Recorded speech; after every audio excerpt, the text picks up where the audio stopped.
Welcome to this webinar. The value is on circularity, jointly organized by the European Chemical Society and Mrs. Spyraki, member of the European Parliament, to whom we are very grateful.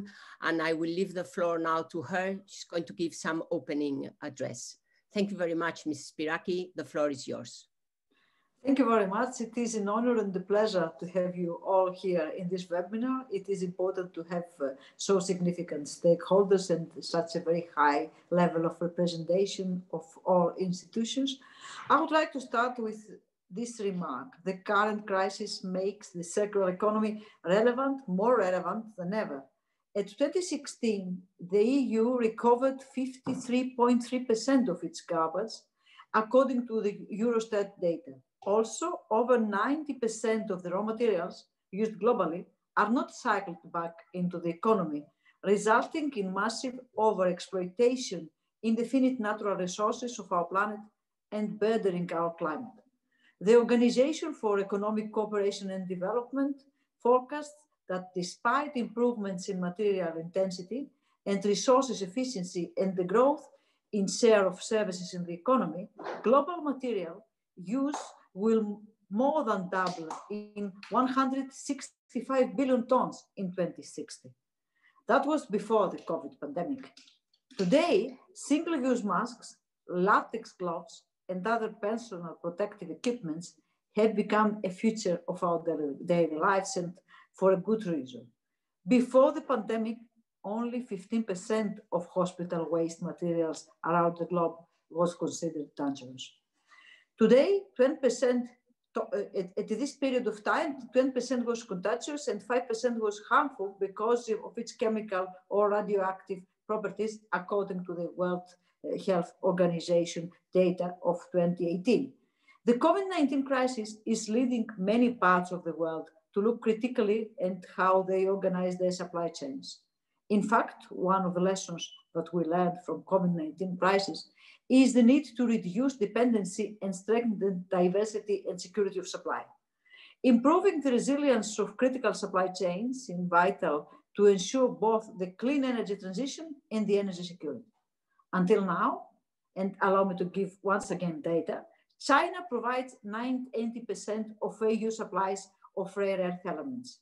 Turkey provides 80% of EU supplies of borate. And South Africa provides 71% of the EU needs for platinum and even higher share of the platinum group materials like iridium, like rhodium, and like ruthenium. The EU is between 75% and 85% reliant on imports of most metals. Raw materials are crucial to Europe's economy. The World Bank projects that demand for metals and minerals increase rapidly with climate ambition. The most significant example of this is the electric storage batteries, where the rise in demand for relevant metals such as aluminium, cobalt, iron, lead, lithium, manganese, and nickel could grow by more than 1,000% only by 2050, under a 2% scenario compared to a business as usual scenario. Moreover, a report on raw materials for strategic technologies and sectors reports the estimation of raw materials demand for 2050 climate neutrality scenario. For electric vehicle batteries and energy storage, the EU would need 18.5 times more lithium.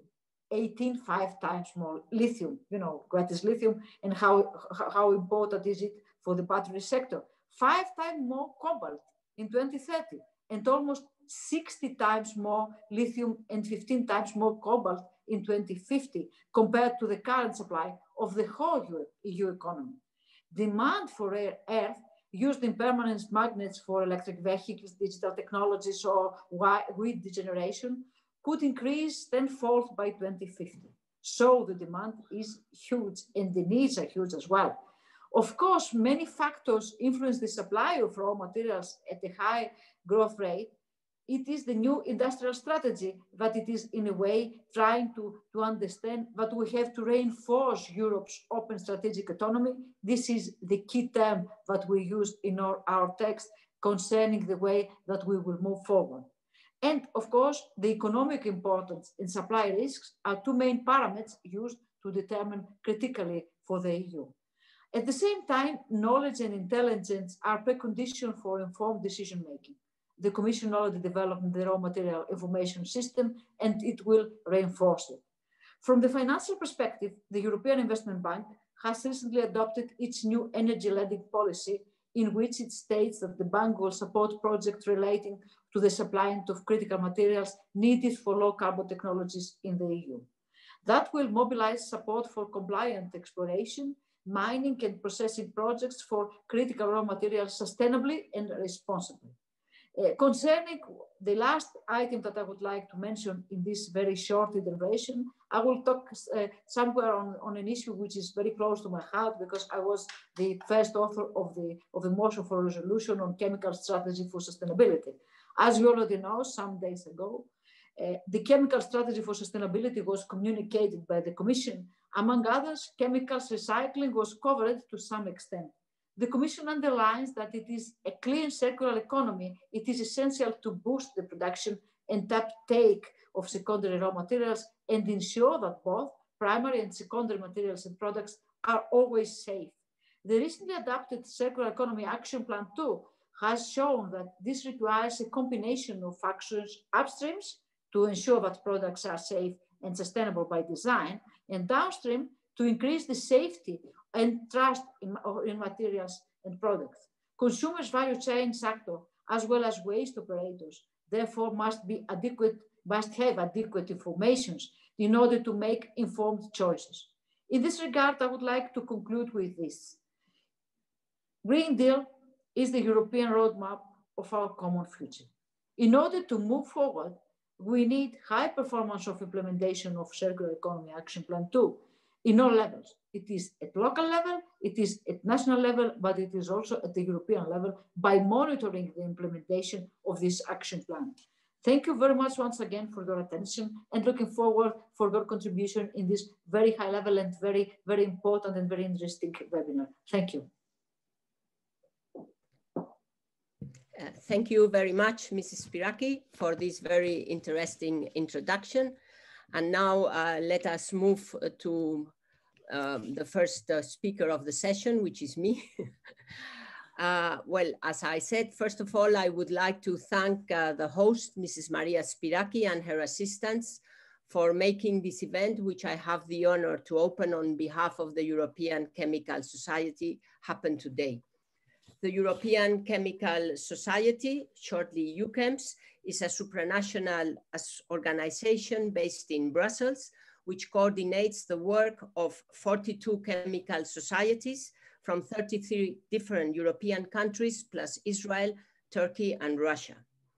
Our mission is to provide scientific advice to policymakers, increase the visibility of chemistry at the European level by speaking with one single voice, and to foster a European common identity among the chemical societies. We are also committed to present chemistry as an essential and indispensable provider of solutions for global challenges, for instance, for the Sustainable Development Goals. Within this context, EuChemS has a long-standing tradition of cooperation with the European Parliament, mainly through jointly organizing workshops on cutting-edge chemistry-related topics such as Parkinson's disease, cures and causes, and chemical sciences for Horizon Europe, education and employability, to name just two of the more recent ones. Conscious about the central role of chemistry in achieving a better circular economy, EuChemS has from the very beginning considered this as a priority. So let me just briefly mention some of our activities in this respect. In recent years, EuChemS was contributing to this aim mostly through collaboration with the European Commission.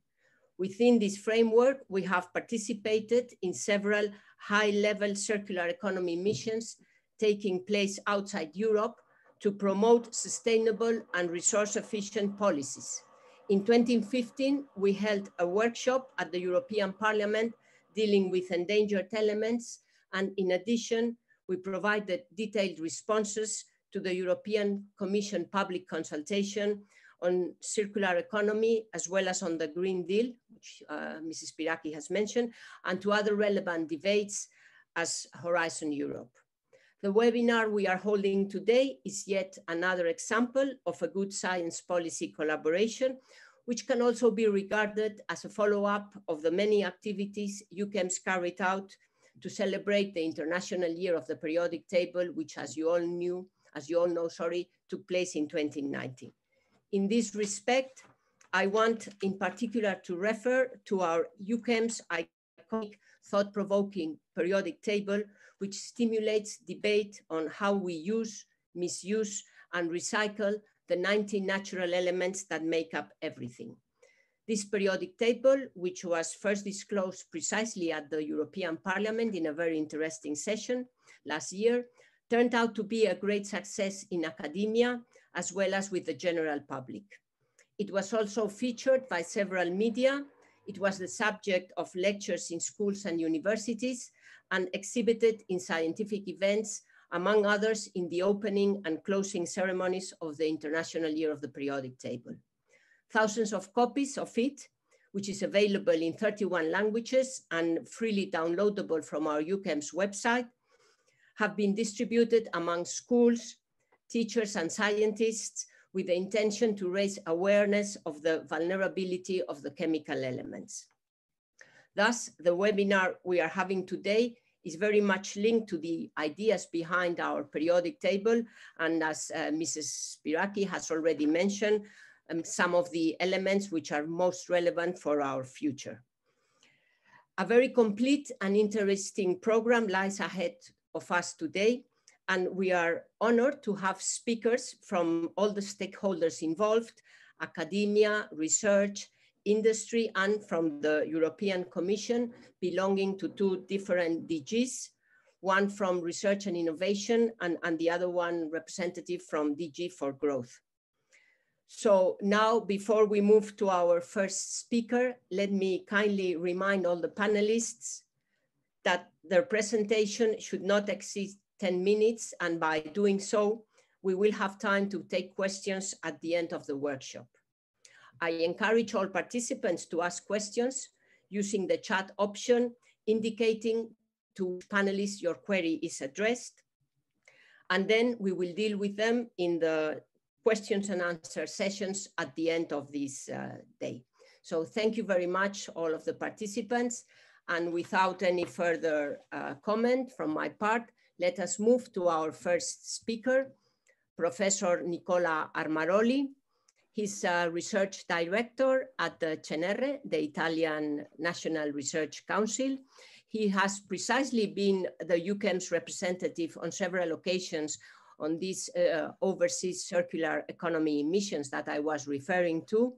And he's also, together with David Cole Hamilton, one of the designers and promoters of our iconic periodic table, which I have just shown, and which I am sure he will deal with it also. So Nicola, thank you very much. The floor is yours. Thank you very much, Pilar, for this presentation.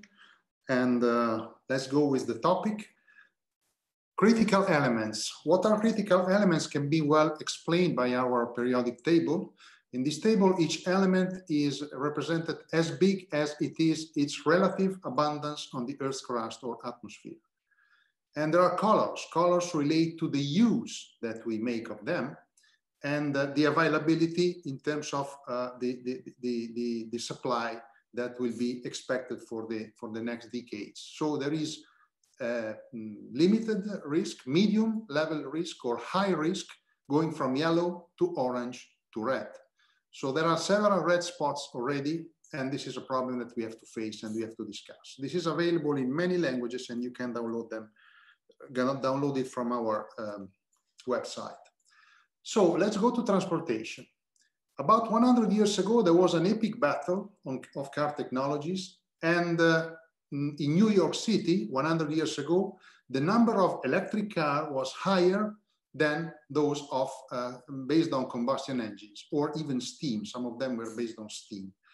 But suddenly in the mid 1920s, the race was over, And the internal combustion engine dominated the market for decades. The reason is very simple. The energy density of gasoline, of liquid fuels, was much higher than the energy density that could be provided by batteries available at that time. So the electric vehicle, EV, virtually disappeared, and it came back in very recent years. Why?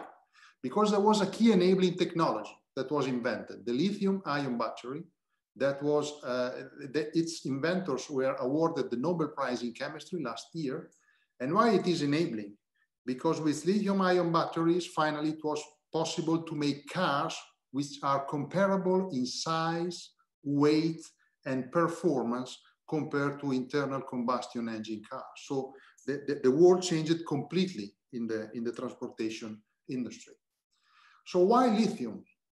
This is a very schematic representation of a lithium-ion cell. You have two compartments, the cathode and the anode, and the lithium-ion is the green ball that dances between the cathode when it is discharged, the battery, and goes upon charging to the other side, to the anode, and upon discharging goes back to the initial point. So why lithium is very important for that? Because it is the lightest and the smallest metal, and it has a very high electrochemical potential. So this means practically that you can make batteries with high energy density, high charging speed, and long duration. So it is just perfect for battery. At present, it is not possible to substitute lithium with something else. And even for the medium and long term, this is what we expect. But there are other metals, particularly in the cathode of the cell. And this metal is typically cobalt, which is not possible to substitute at the moment. And there are still other metals like nickel, manganese, or aluminum. So there are other important metals inside this device, even though the name is lithium-ion battery. So let's be practical. Let's see how a battery for a car looks like. This is my car. This is the engine of my car, and you see the battery, which is this one, is as big as or even bigger than the motor itself. It is made of 296 cells. Their size is approximately the size of an A4 sheet of paper, and you see that the weight is very high, 208 kilograms. So it's really, really a heavy battery, a big one, bigger than the one you have in your telephone. And if you look specifically to the precious material inside it, this is my own estimation, you can see that you have lithium, nickel, manganese, cobalt, and graphite. And overall, you have 100 kilograms. So I bring 100 kilograms of precious stuff in my car when I drive it. So let's look at a couple of elements which are relevant. Lithium. It is yellow in our table. So there is limited availability, but it's not at risk of supply within short time. So lithium is presently extracted primarily in Australia and South America. The reserves and resources are increased every year because there is a lot of exploration to find new resources. And the place where the largest lithium resources are concentrated is in South America, in the so-called triangles between Bolivia, Chile, and Argentina, where there are several salt lakes which are very rich in this very precious element, and their exploitation can have substantial environmental impact. Do we have lithium enough for cars? Let's look at numbers. Last year, 75 million cars were sold worldwide, new cars. And lithium mine was 77 kiloton. This means that if we assume approximately 10 kilograms of lithium per car, we can at present cover about 10% of the global annual car sales with lithium. But we need also lithium for telephones, for laptops. So it is less than that amount. So it is pretty clear that for the expected scale up of the production of electric vehicles, we need to expand enormously the production of lithium. Cobalt. If we look at our table, cobalt is orange, so it is even more in risk of supply than lithium. And cobalt has a problem. The first one is that more than 60% of it comes from one single country, the Democratic Republic of Congo, where also labor exploitation, even of children, may occur in small mine activities, in some of them. And virtually all of it is refined in China. So we are strongly dependent on 2 countries out of over 200 of them. Cobalt is being reduced in LIBs cathodes, and some companies claim that they can totally remove it from lithium-ion batteries within a few years. We will see if this happens. Typically, this is replaced by nickel. There are recycling issues about lithium-ion battery. The first one is that there are several methods for dismantling them and for recycling and take out the precious element inside of them, and each of them has pros and cons. So there is still not a standard methodology for doing this job.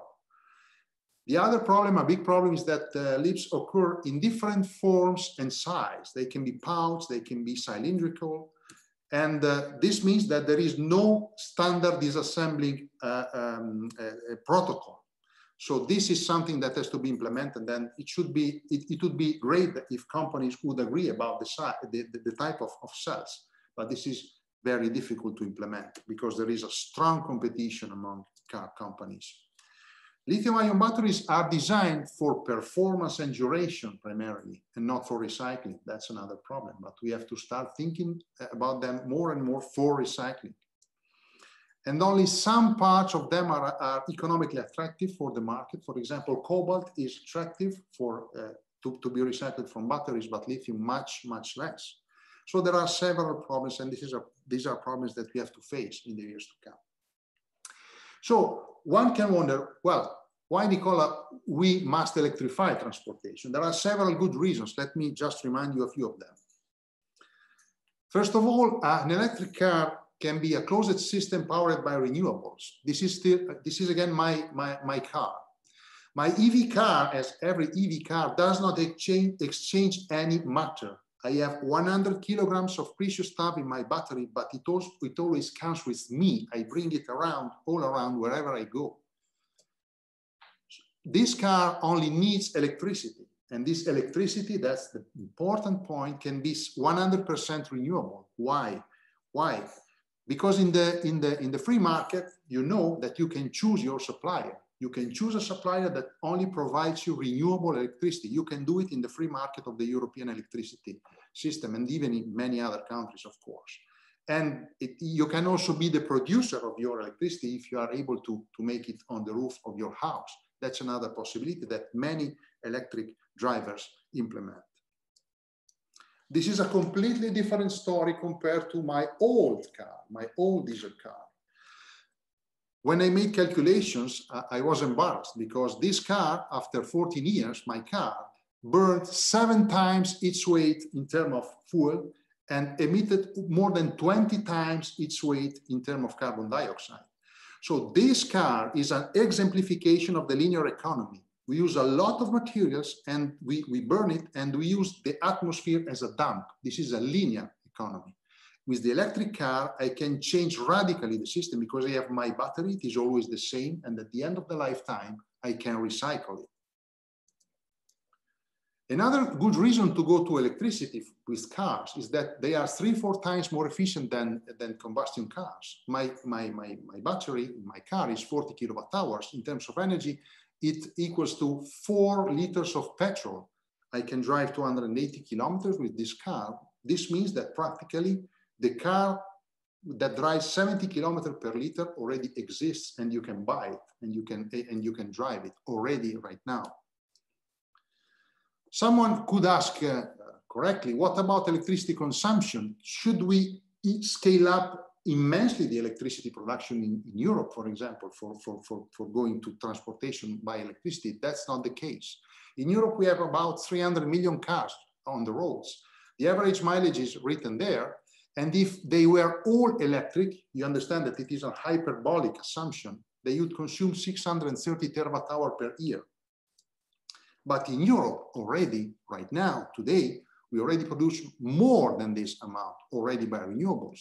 So while we change the electric system, if we scale up also the renewable electricity production, we can finally have a European transportation system completely disconnected from the supply of oil. And that could be a great target that we are chasing since decades.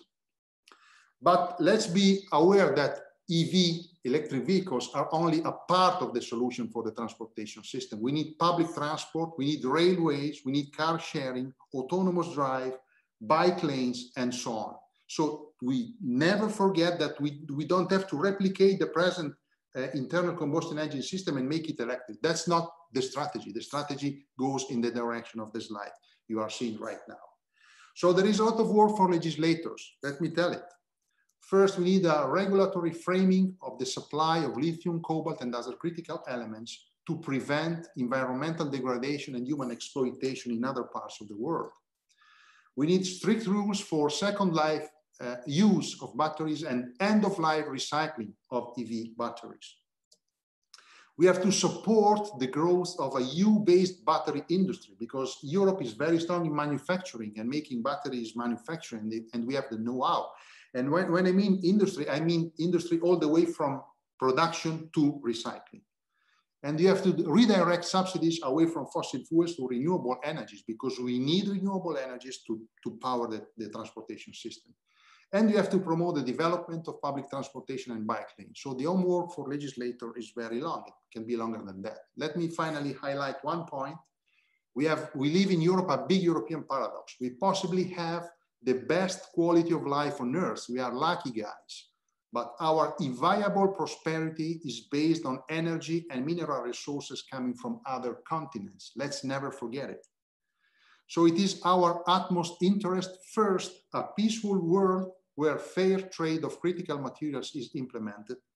And second, a knowledge-based society that makes circular economy a reality. And chemistry can contribute dramatically to this goal. Thank you very much for your attention.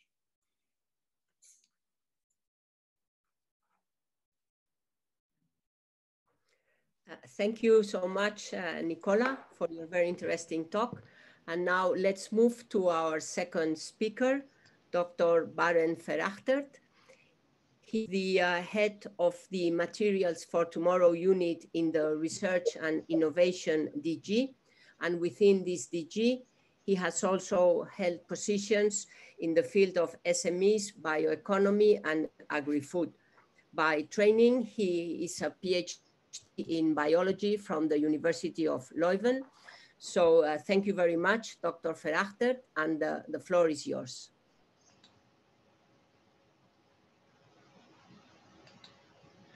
Thank you so much for having me on the program this morning.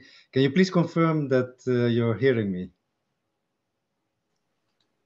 Okay, thank you so much. So thank you, Mrs. Goya. Thank you also, Mrs. Spyraki, for having me on the program. I'm delighted to be with you here this morning to tell you a little bit about Horizon Europe, where we're standing in terms of critical materials and more in general in terms of the circular economy.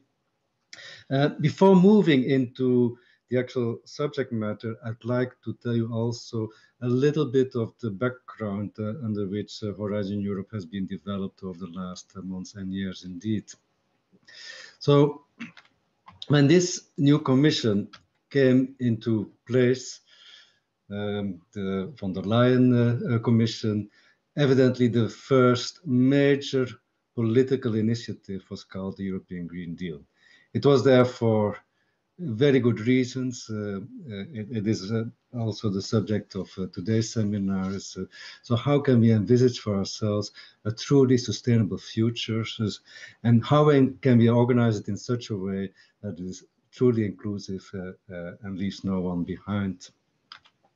Now, when President von der Leyen presented this initiative, she focused it on a number of issues, and you're very familiar with those. It's dealing with the climate ambition, very clear targets for 2030 and 2050.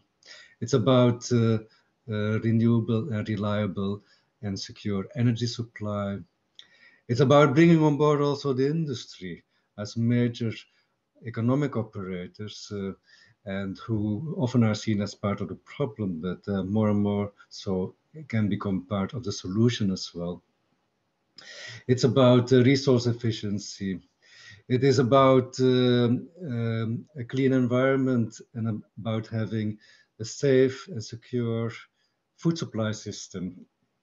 It's about mobility. We heard a lot about that a few minutes ago.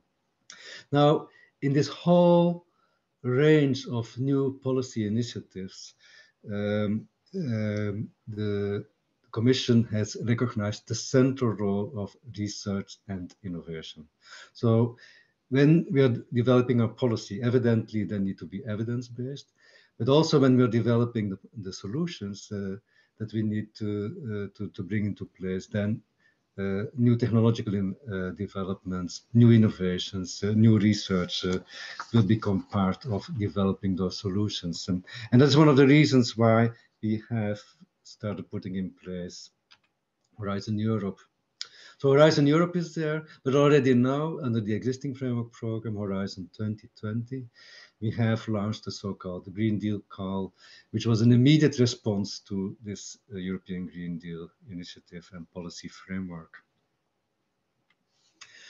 Now, only a few months into the activities of this Commission, evidently, the COVID crisis came along. So the pandemic struck us hard, and immediately the Commission took up the challenge and came up with its plan, so-called recovery package, Next Generation EU it is called, and it's built on three different pillars. So one is dealing with supporting member states.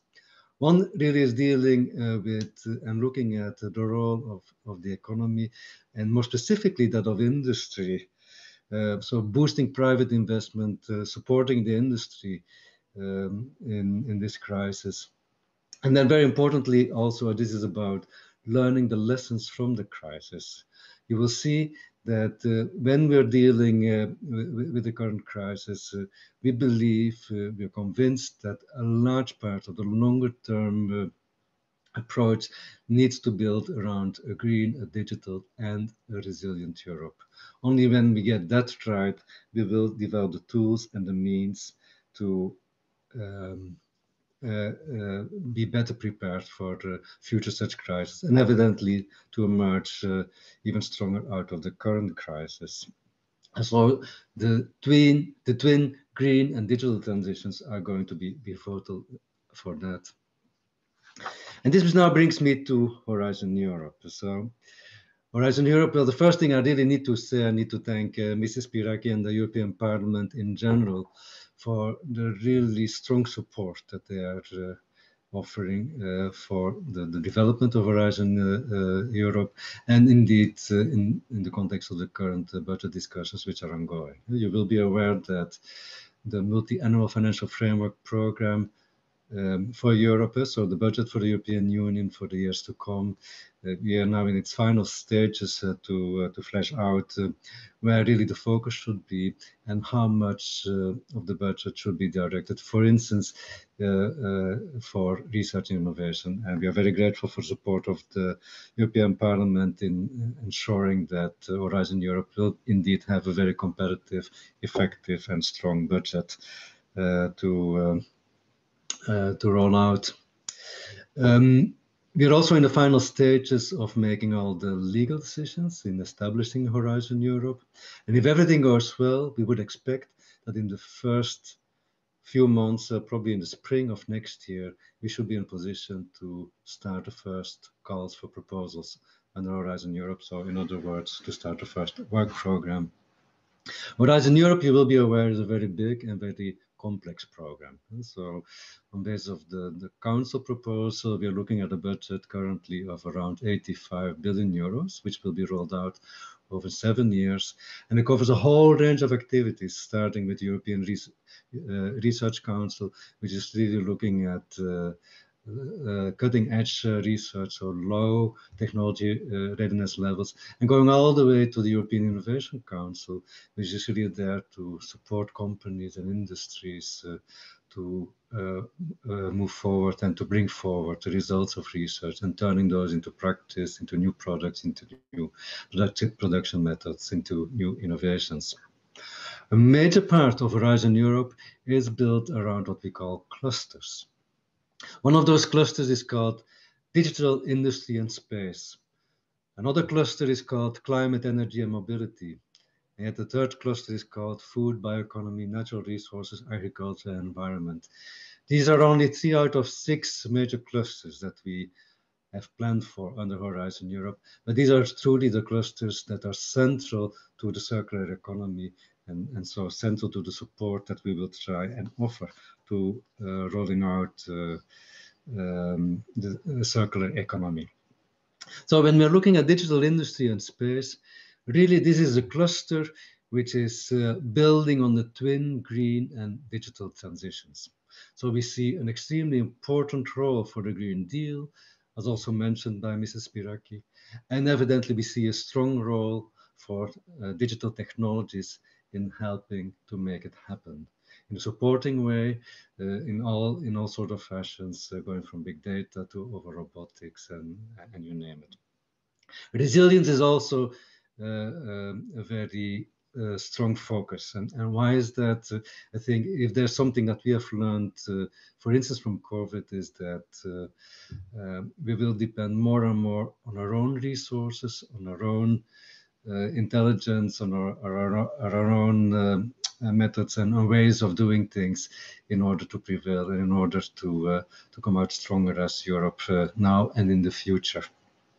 When we apply this, for instance, to critical raw materials, very clearly here we have concerns, for instance, in terms of strategic autonomy, and therefore there's a very clear goal for Europe to look at issues such as recycling, to look at issues such as substituting critical raw materials and raw materials, to look at issues such as responsible or mining in an environmentally responsible way, and so on. So this is really what this part of the cluster is going to be about. So there will be quite an important component there, supporting work around critical raw materials for all sorts of applications. Very clearly, when we're talking about the twin green and digital transitions, what we have in mind is low carbon industries. What we have in mind is renewables. What we have in mind is energy efficiency. And so on. And central to the work that we will try and develop there is this concept of sustainable by design, or safe and sustainable by design, which will further develop and grow under Horizon Europe. Because I think many of you will be familiar with the Safe by Design, which has been an accepted concept for many years now. We are now trying to look at it in a much more comprehensive fashion, a more holistic fashion, if you wish. And we do believe, in order to have the impact that we desire, in order to be effective, in order to be efficient, we really need to look at the full picture. And that's where sustainable by design as a concept, as a way of thinking, as a way of organizing our work comes in. And when we're looking at the sustainability, we're really looking in first instance at safety. Safety first, that is very clear. Safety in terms of the environment, safety in terms of human health. We're also looking at sustainability in terms of the circularity aspects. So, and that again is very much on our mind when we're talking about circularity, when we're talking about the critical raw materials. So it's about durability, but also reusability, recyclability, renewability, if you wish, and evidently resource efficiency. And then we are not just doing research for the sake of doing research. Of course, you know, we are very enthusiastic about all the wonderful things that we can discover, but we do it with a purpose. We do it really with a view to see this into application, to see this into real products, to have a real impact on the lives of people and society, to do this in an environmentally responsible way. But also to do this in an economically sensible way. So also from an economic perspective, we need to look at things. So the functionality of what we are doing is all important.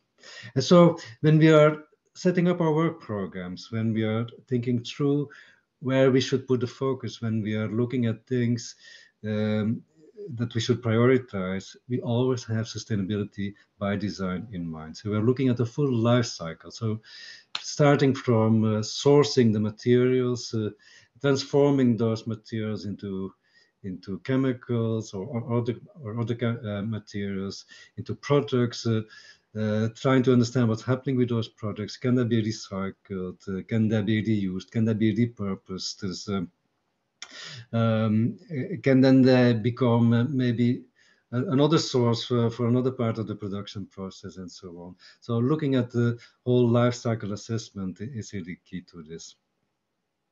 And evidently critical raw materials are very central in this way of thinking. Also, when you're looking at other aspects of the Green Deal, so relating to climate, energy and mobility, we will be supporting this big time. And then very importantly, when we're looking at the climate, when we're looking at energy use, then our food system and the bioeconomy in general is absolutely essential there in order to turn this into a success. So with that, I hope I've given you a flavor of the things that we are working on. I can only tell you at this stage, stay tuned, look out for further announcements later this year and the beginning of next year, when we will effectively start up Horizon Europe. There will be tremendous opportunities for the research community, but also in general, so that is academics, but also research organizations, NGOs, the industry, large and small, to take part, to help us develop the solutions that we desperately need in order to turn the Green Deal into a success. And with all of you, all stakeholders involved, this is absolutely possible. Thank you so much.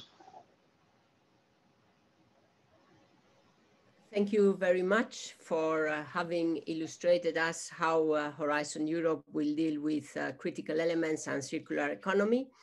And now we are moving to our next speaker, who's Nicolas Moussiopoulos.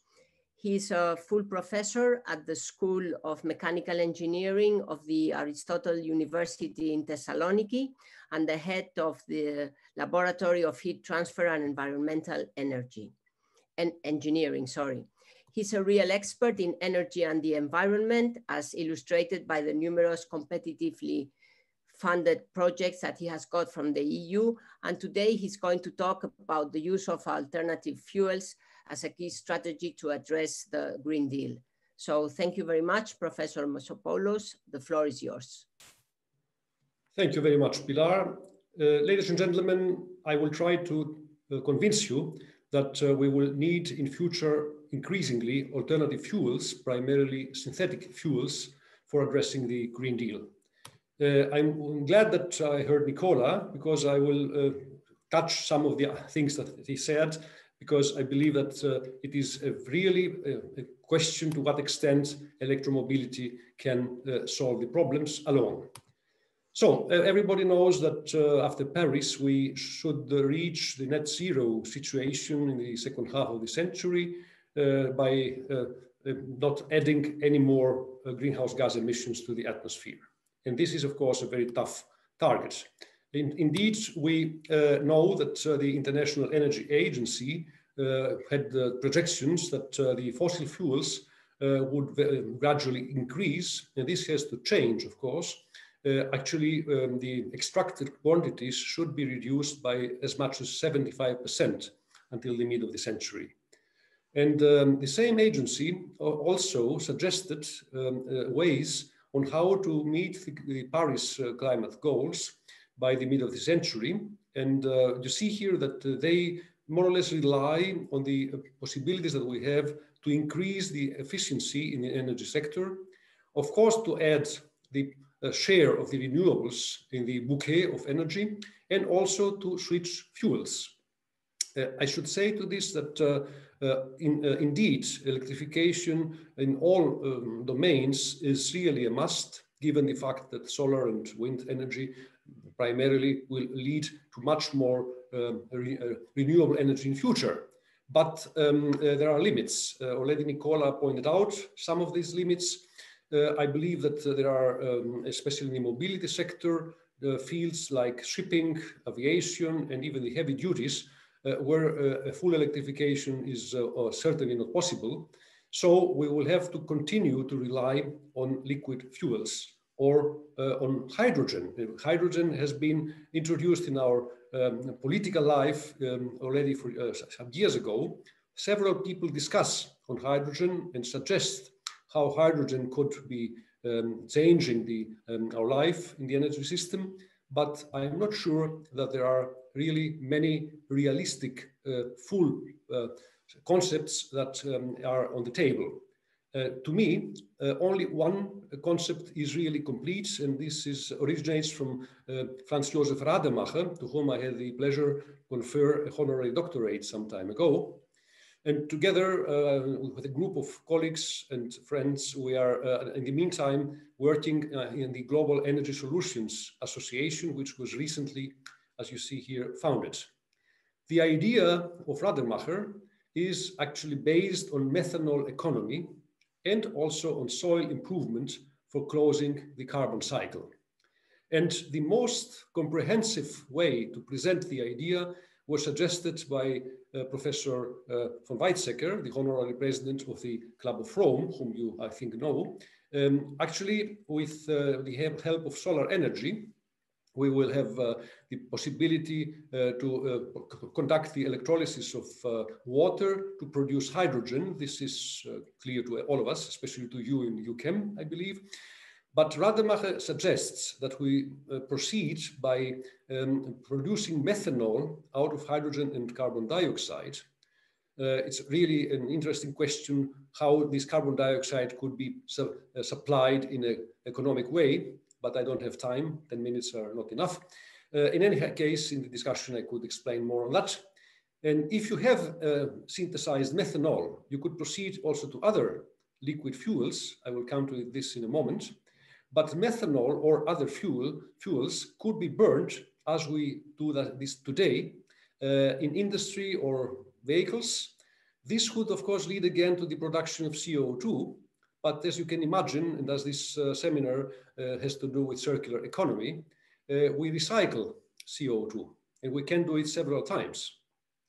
What does this mean? If we see now the cycle, the carbon cycle, and now I need again somehow to move to the next slide. Yes, this is the carbon cycle today. Somehow, like in the linear economy, we extract at the moment something like 13 billion tons of coal, and we produce 35 billions of tons of CO2, which are released into the atmosphere.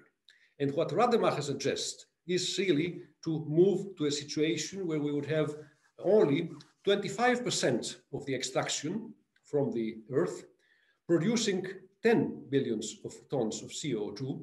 And if you recycle four times, then you have at the end of the day more liquid fuel, which could be applied with the available vehicles, with the available industry, and also logistically we could use the available systems without being unsustainable.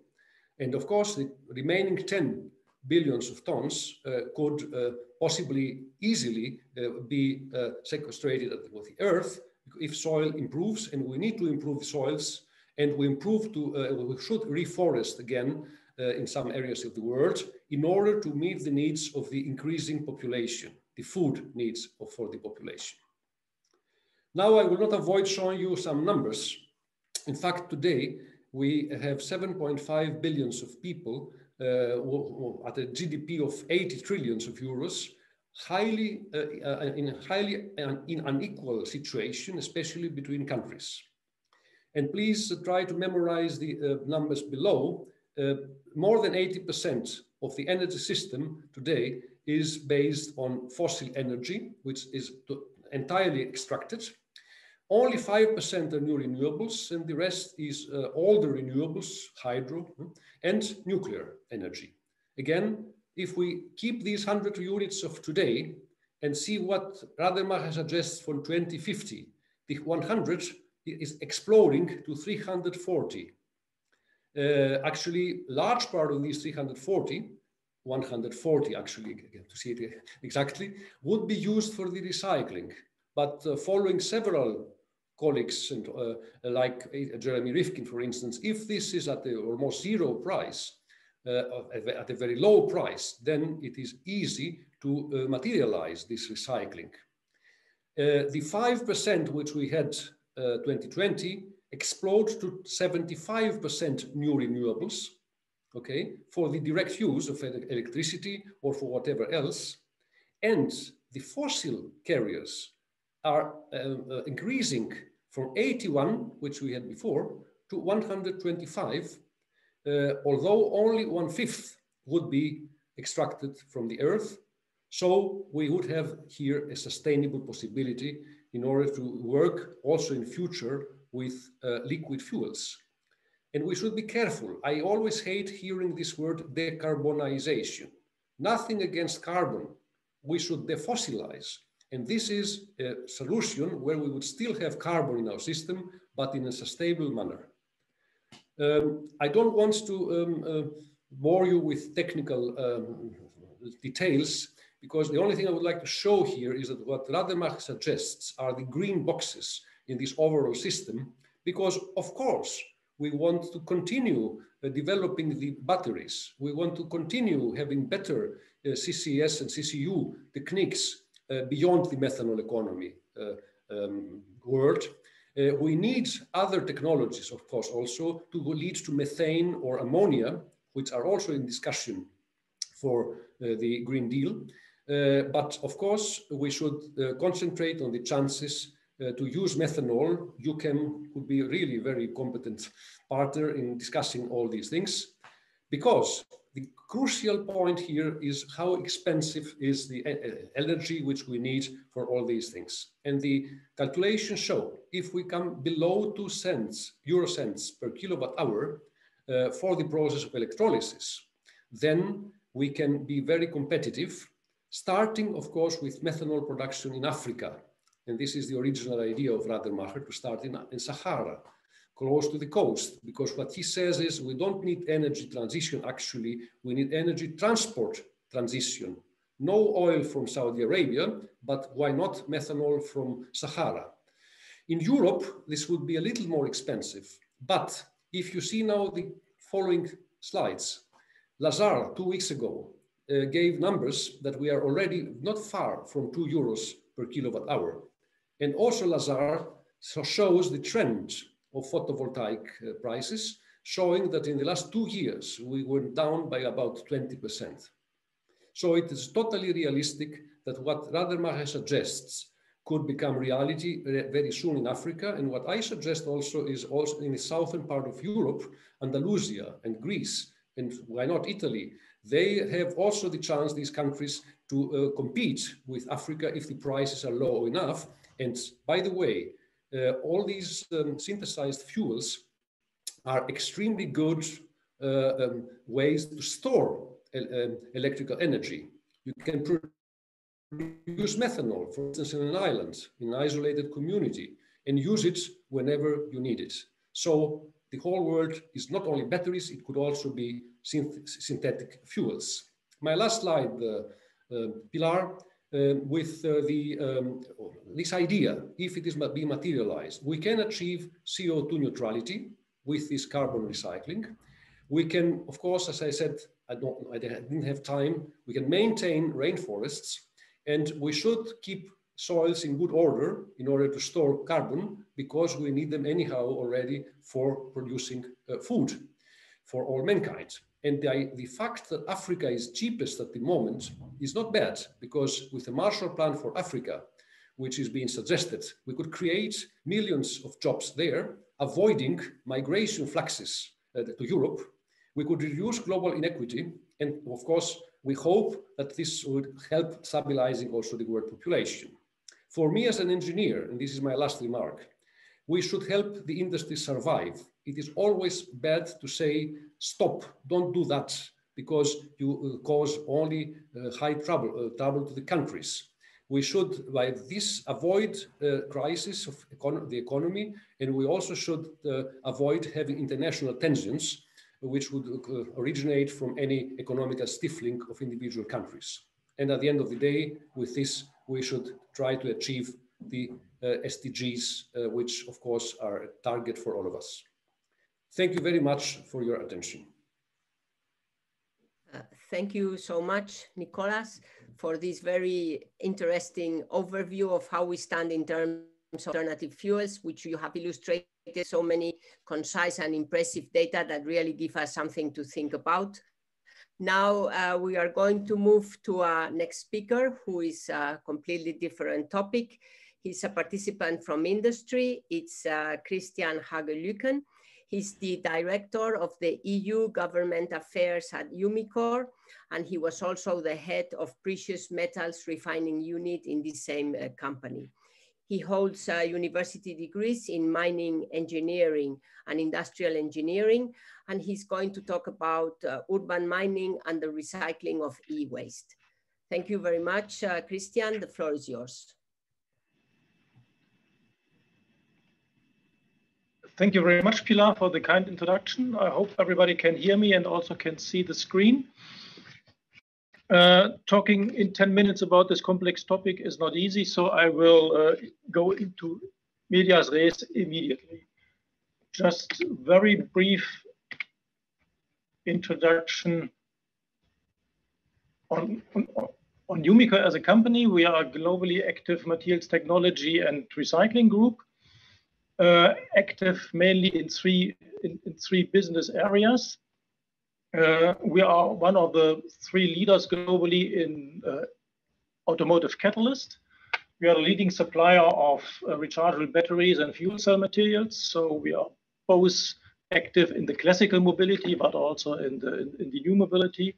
And this will be the focus of the presentation today. We are a leading recycler of complex waste streams containing precious metals and many other valuable metals.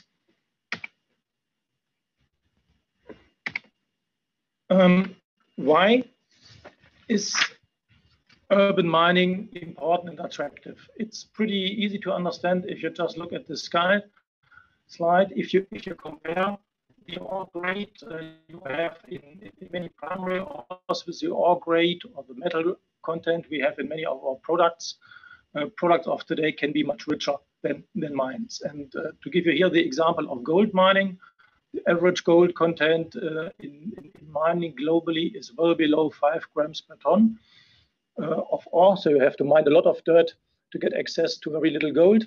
And this, of course, has cost implications, but this also has a very high CO2 footprint.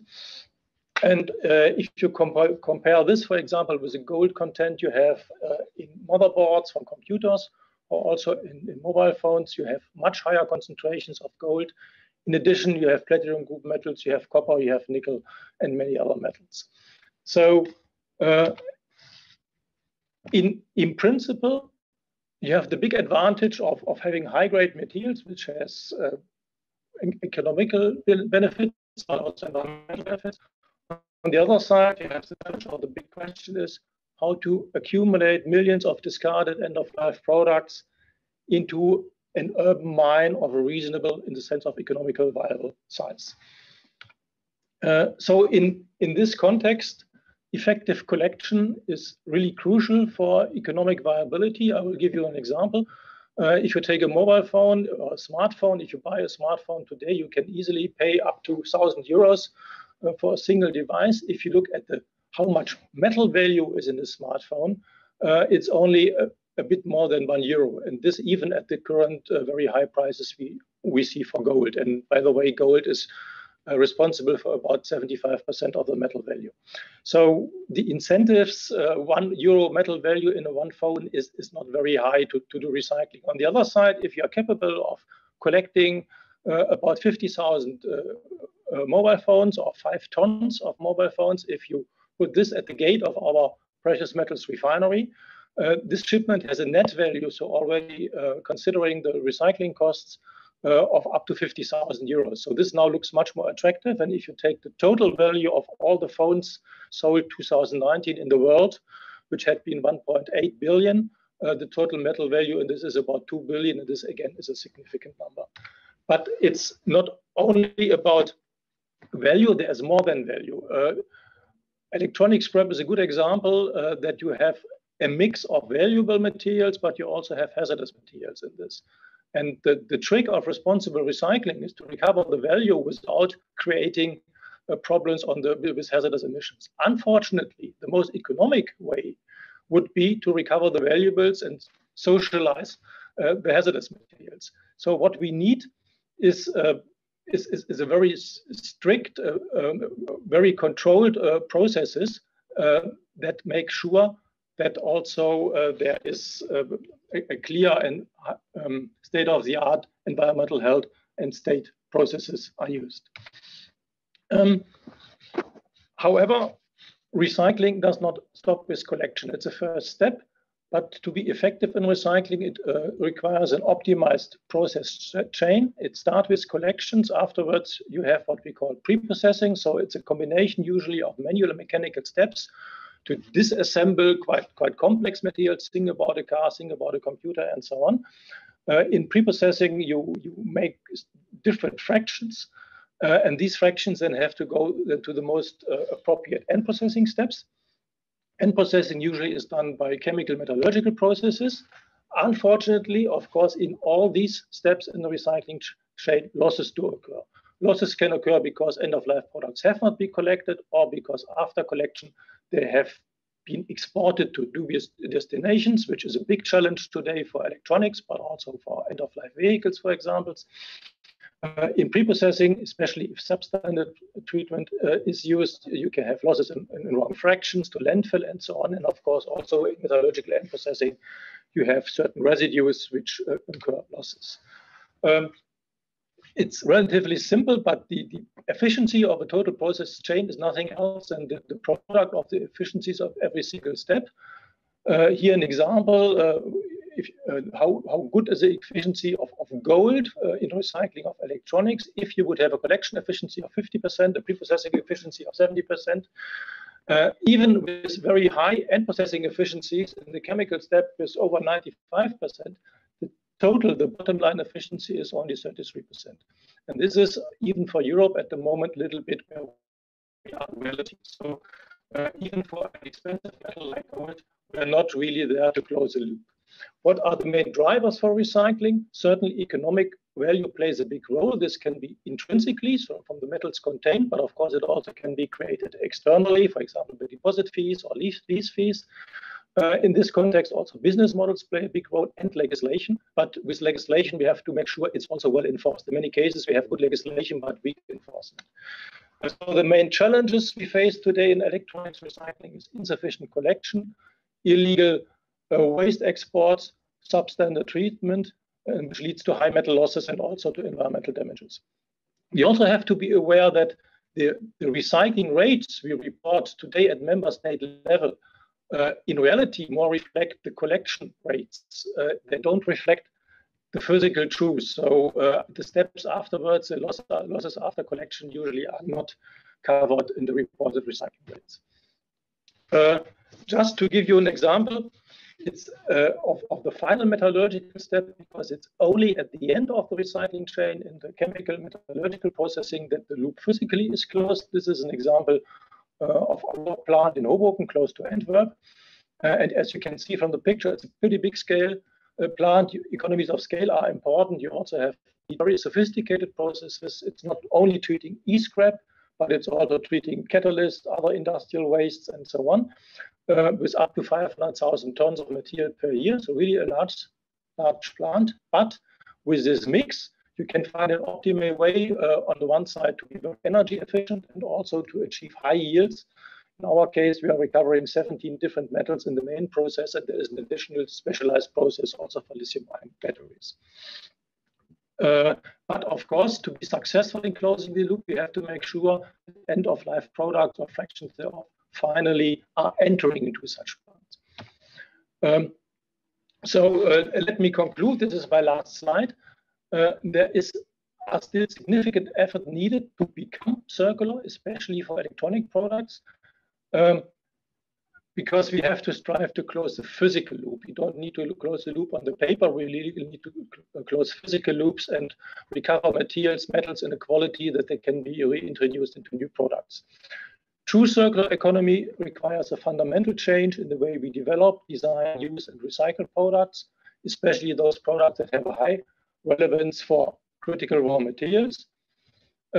Of course, circular economy is more than just recycling. Also, lifetime extension and use optimization needs to be addressed in the strategy. Companies have to adapt their business models accordingly. New forms of stakeholder collaboration and product service methods can be the game changer in the traditional business relationships we have upstream and downstream. If you think it through, in the circular economy, we would have more downstream. Everybody is a supplier, and also everybody is a customer of everybody. But this really impedes changes in how we operate. We need incentives and appropriate legal frame conditions to secure comprehensive collection and high-quality recycling. And of course, a special focus is needed to develop circular economy strategies for electronics and for green products. As these products increase even further the demand for critical raw materials, and they need to be inherently sustainable by definition. Thanks a lot for your attention.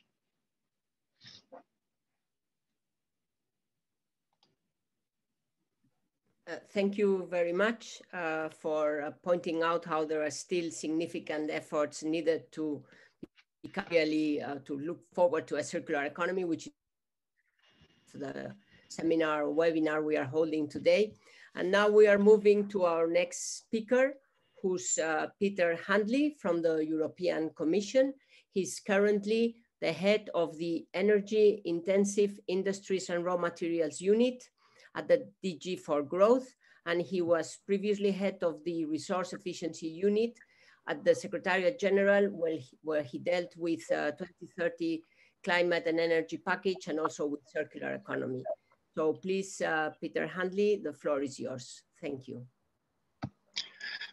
So just to open up, thank you very much for inviting me to speak today. I remember the excellent event at the European Parliament for the 150th anniversary of the periodic table, and the super design of where the stress points are. Lovely.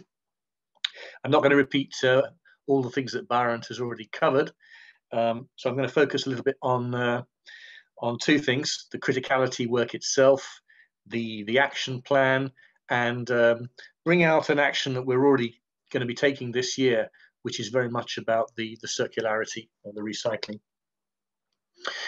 So first of all, we take a look at which materials are critical for the European economy on a 3-yearly basis. And 2020 was the time to update the assessment.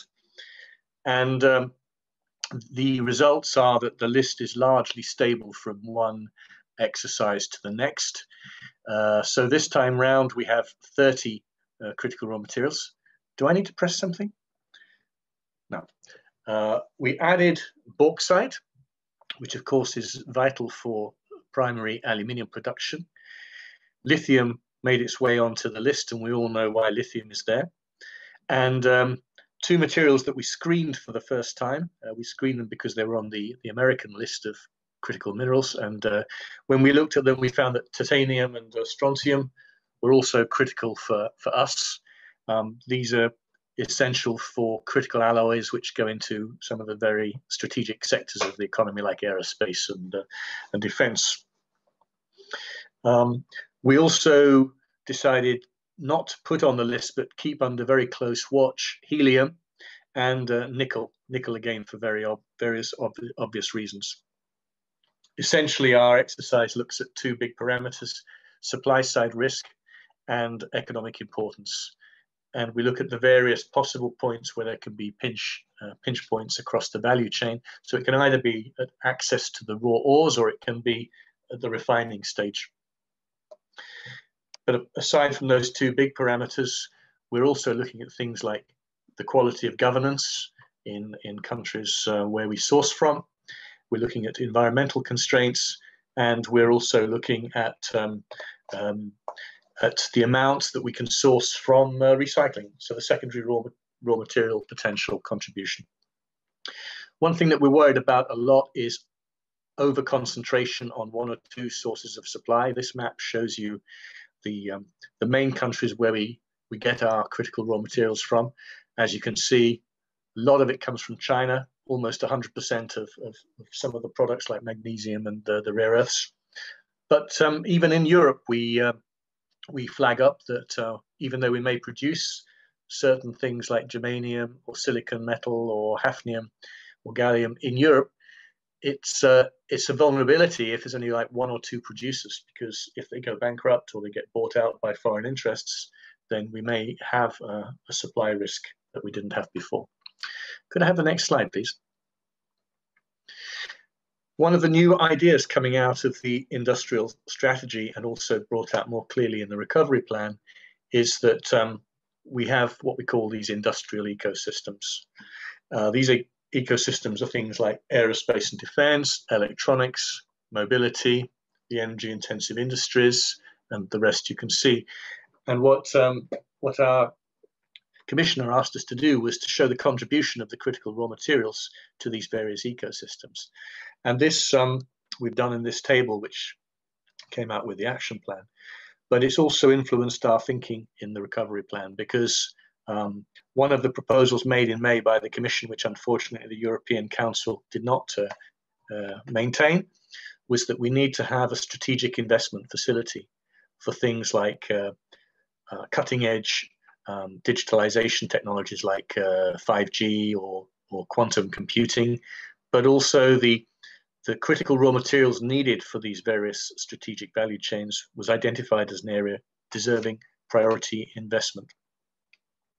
Next slide, please. Now, this is looking at how much of the periodic table elements we actually succeed in keeping in the economy. And for base metals, for things like iron or steel or lead or zinc, it's pretty good. I mean, it's generally over 50% recovery. And that means that for many of these metals, much of what has been produced throughout history is still in circulation somewhere. And it can contribute up to a quarter of our European consumption of these metals. But for many of the things which are critical raw materials, the recovery rate is less than 5%, or indeed, in some cases, less than 1%.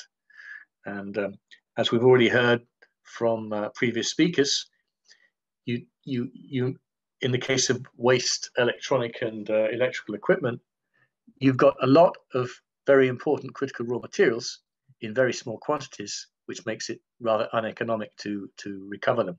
So we really do have a range of areas of activity to do on improving the circularity. On all the base metals, we just need to continue on the good path. We need to improve the way that we can keep toxicity and materials we don't want in the recovered material. We need to try and keep as much as we can in the European economy rather than exporting it. But for many of these critical raw materials, we have to find much better ways to collect, recover, recycle, keep the value in the economy. Next slide, please. So apart from publishing the list, this time round, we decided to push harder on a number of the different areas. So we came out with a 10-point action plan. Next slide. And here they are. Well, 9 of them I can see on my screen. The first one, the European Raw Materials Alliance, we launched on the 29th of September. We had Ms. Asimakopoulou from the European Parliament speaking. We had the various national ministers, and we had the presidency of the council speaking. We also had civil society and industry. What we want to achieve here is to build up the resilience of the value chains. We want to identify investment cases, both for primary and secondary raw materials, and we want to develop partnerships between different parts of the value chain in Europe, from mining through to recycling, but also with an open eye towards bringing in raw materials from like-minded countries. We already have membership from Australia and Canada, for example. My message to you would be, those of you interested in the circularity side, you're also very welcome to join this alliance. It will be looking also at investments that can be done in this part of the business. I will skip now to actions 3 and 4, because these are very much the actions devoted to circularity. We're going to do quite a lot of research and innovation on these various things, but Barend has already covered that. And we're going to try and improve the knowledge of exactly what is there as potential secondary raw materials in the stock. And when I talk about stock, I'm talking about things which have a very quick turnaround, maybe 2.5 years for some electronic equipment, 10 to 15 years for cars, but it can be like 50 years for major industrial installations or more than a century for buildings. And as Barend has said, we have to start for the things we produce from now on, building in recyclability into the whole design phase. I'm not going to go into all the other areas. I would like to, however, mention one specific initiative which is coming out later this year. We're going to make a proposal for batteries. So the batteries directive is going to be revisited. We're going to make a proposal for a batteries regulation. And this is designed to help support the development of a batteries ecosystem in Europe. It's going to look at the performance and the safety of the batteries that go into electric vehicles and energy storage. So essentially the lithium-ion batteries we've been talking about today. But it's also going to look at the recyclability of these batteries, what happens when the cars reach the end of their life, how you can give batteries a second life. It's going to look at also maybe establishing minimum recycling content for future batteries. And it will also look at responsible sourcing, expecting people who are producing batteries in Europe or wishing to sell batteries in Europe to demonstrate very transparent supply chains and showing that there's no sort of undue negative environmental and social costs. So this is a very first concrete initiative designed to help us support responsible sourcing for battery raw materials like cobalt, nickel, and graphite, but also to really push forward on the circularity of this part of the economy. Thank you very much.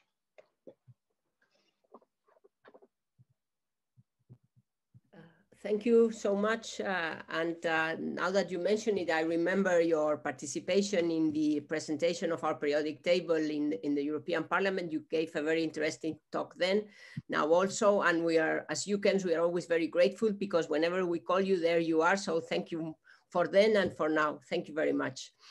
Now we are going to move to our next speaker. She's not going to be attending personally, but she has sent us a video. Finally, she couldn't make it online. So it's a talk on phosphorus, an essential element to feed the world, by Evamarie Hey-Hawkins. She's the chair in organic chemistry at Leipzig since 1993. And she was also Distinguished Woman in Chemistry and Chemical Engineering awarded by the EuPac in 2013. Now she's currently the vice chair of the working group on phosphorus chemistry, and I think she has a very interesting video on the topic. So Laura, perhaps you can share the video. Good afternoon, everyone. My name is Evamarie Hey-Hawkins. I'm professor of inorganic chemistry at Leipzig University in Germany, but I'm also the chair of the board of the working group Phosphorus Chemistry that was founded under the roof of the German Chemical Society last year. So today I would like to talk about phosphorus, an essential element to feed the world, as part of the EuChemS conference. I regret that I cannot be with you in person today, but I hope that this video recorded presentation will also be a very good part of this conference. Phosphorus is one of my favorite elements. It was discovered in Germany by the alchemist Henrik Brandt in 1669, so last year it celebrated its 350th birthday, so to speak. Henrik Brandt attempted to create the philosopher's stone. He collected his own urine and then distilled it, and incidentally discovered the element phosphorus in this process. And the painting here on the right, the very famous one by Joseph Wright of Derby that depicts the alchemist in search of the philosopher's stone. And here you can see the glow of a white phosphorus that was prepared in this process. Of course, using urine to prepare phosphorus is probably not the nicest way, and so until around 1840, a replacement bone ash was used in this production. Around 1850, when phosphate rock, a phosphorus-containing mineral, was discovered, this was then used in the preparation of phosphorus. Of course, when you look at the equation here, starting from phosphorus-containing mineral, you need a reducing agent and very high temperatures to form the element phosphorus, here as white phosphorus, one of the forms of phosphorus, and this is a very, very energy-consuming process. So it really was depending on providing the instrument for generating these high temperatures, and this was possible by using electric arc furnaces in 1890, and from then on until even today, this is the way phosphorus is being produced from phosphate rock. And this is one of the phosphorus furnaces that was implemented in Bitterfeld in Germany, very close to Leipzig, where my university is. But this is now no longer in function. There are several minerals containing phosphorus, and the most important ones are named here. There's hydroxyapatite, calcium phosphate hydroxide, fluoroapatite, that has the fluoride instead of the hydroxide, and then veracite, a very rare mineral, and the majority of these reserves are located in Morocco, China, Algeria, Syria, Russia, the United States of America, and only a few other countries. Phosphate rock is also the starting point for industrial processes to make phosphorus-containing compounds. So on the one hand, there is the process that converts phosphate rock to phosphoric acid that can then be used in different applications. Or, and this is the process that I showed you before, it can be converted to the element white phosphorus that is then the starting point for a whole range of small molecules that can be used in the formation of a whole range of very useful phosphorus-containing products. Phosphorus is very important for life. It is found, as I mentioned before, in minerals, the phosphate rock, but it's also, of course, contained in organic material, as you will see on the next slide. As such, it is an essential nutrient for plants, animals, and of course also for us, and therefore the management of phosphorus is critical for agricultural production and also for the environment. When we look at a human being that weighs about 75 kilograms, then we can see that an adult human contains about 1 kilogram of phosphorus. Of course, not as the element, but as compounds. And the most important one is the phosphorus in bones and teeth. Remember, bone ash was used not from humans, but from animals in making phosphorus at some time. And so this compound that bones and teeth are made of is typically an apatite. Then we have about 15% of phosphorus contained inside cells and soft tissue. And so there are the phospholipids, there is phosphorus in ATP and ADP, adenosine tri- and diphosphate used in energy transformations. And of course, phosphorus is also very important as a component in DNA and RNA. So we take up phosphorus with our diet, and then we excrete it through kidneys, and typically 1 to 3 grams per day are excreted. And of course, this is how it ends up in urine, and that was the starting point of the discovery of phosphorus by Henning Brandt. We are, of course, part of the phosphorus cycle. The phosphorus cycle is depicted here.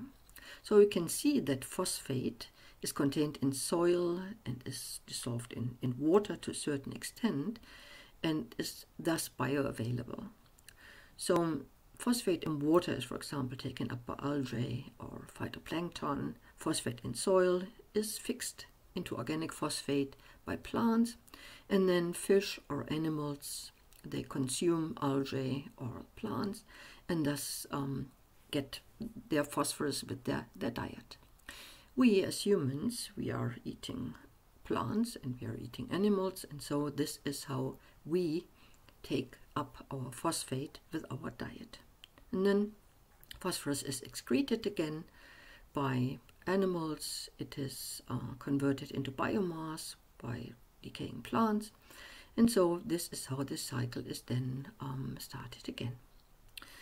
Over millions of years, phosphate rock, that is the calcium phosphate that I shown you on the previous slide, was formed by sedimentation, and of course now humans are sort of interfering with the phosphorus cycle. The way is that mining of phosphate rock depletes the phosphate rock as the sediments, and of course the conversion of the phosphate into fertilizer that is then used in agriculture increases the amount of phosphate that is now dissolved, for example, in water, but also the phosphate in soil tremendously. So leaching of the fertilizer, especially into water, can generate a lot of hazard, as you will also see on one of the next slides. So remember, the formation of phosphate rock takes millions of years. Now we are mining it, so we are depleting it. And the second is that the leaching of fertilizers into water causes yet another problem. As I mentioned, phosphorus is important for life. It's important for growth of plants, and as such it can sometimes be the limiting nutrient even in normal systems. On the other hand, if there is a lot of phosphorus present, especially in aquatic systems, then this can lead to an increase in phosphorus-depending organisms such as algae or duckweed. And of course, this is an effect that is not wanted. It's called eutrophication, and it's very, very harmful for lakes and seas and very harmful for the environment and other organisms living in water. The second point is that we are mining phosphate rock, and as thus we are consuming the resources of phosphate rock. So phosphorus is sometimes called the endangered element because we use it, and we use it in agriculture as detergents in the past. And in 2007 it was assumed that the supply of phosphorus was going to last for another about 350 years. But now some scientists are claiming that this so-called phosphorus peak will be reached around 2030, and that at the current rate the reserves of phosphate rock will be depleted in the next 50 to 100 years. That is indeed not a nice thought.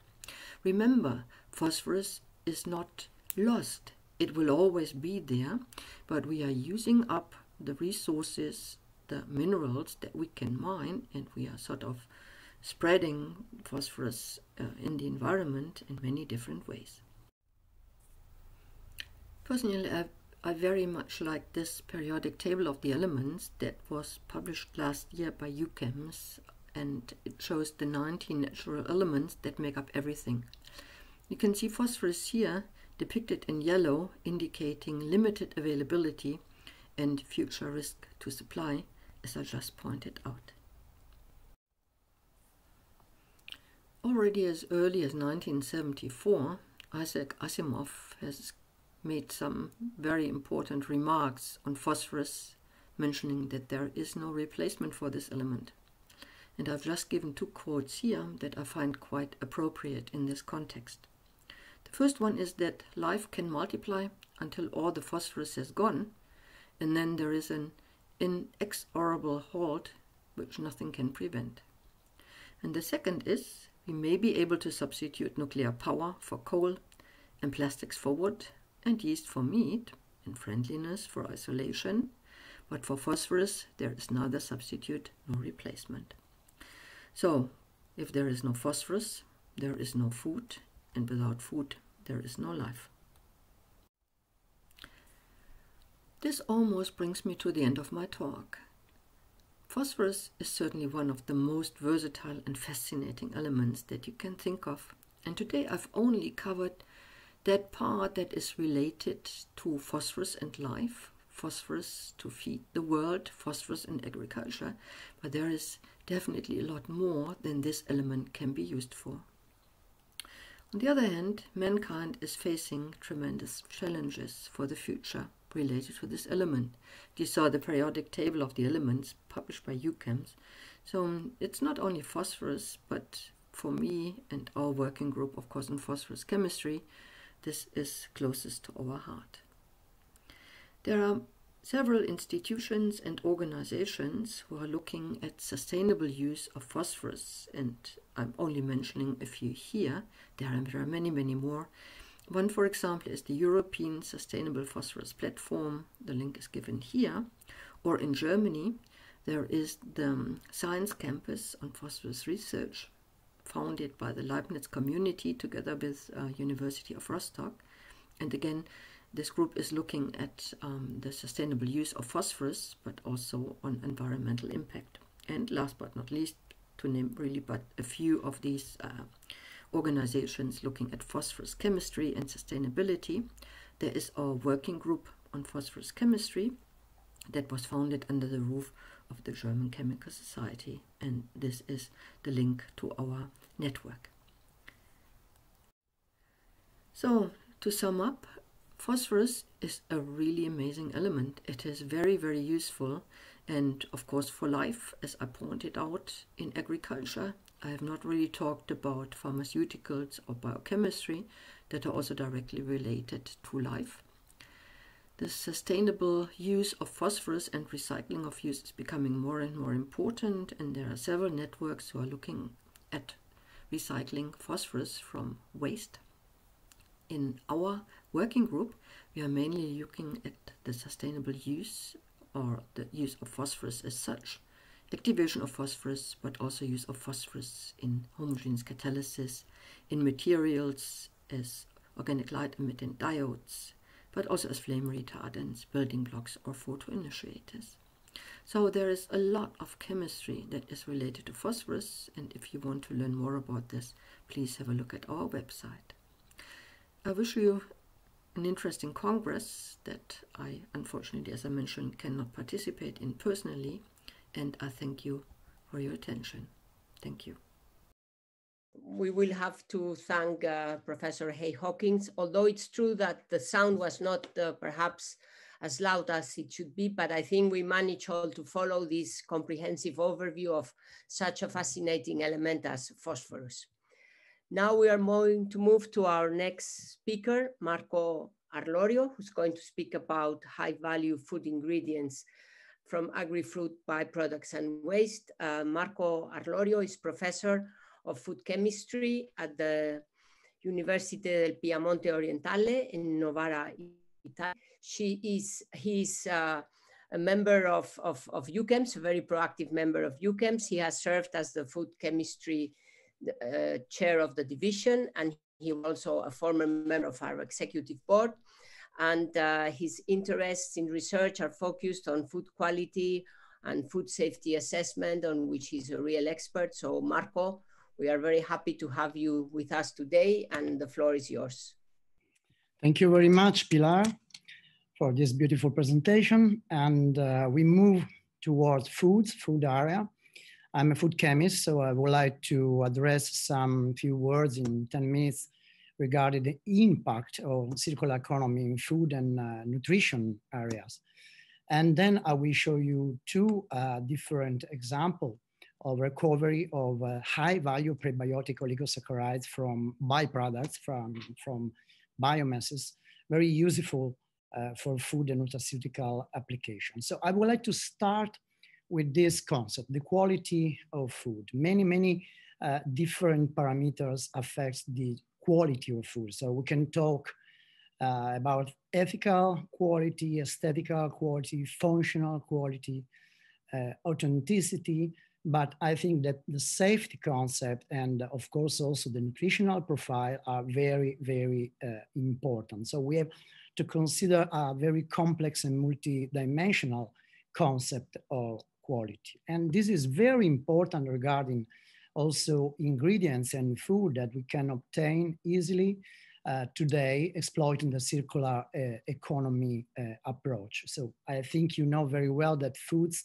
are a fantastic, extraordinary source of high value materials, so many byproducts from agri-food chain, many co-products, and also waste in some case. And the whey from cheese production is a typical example, employed and used since many, many years for the extraction, the separation of proteins and lactose and so on. But many other material can be valorized also from plant origin.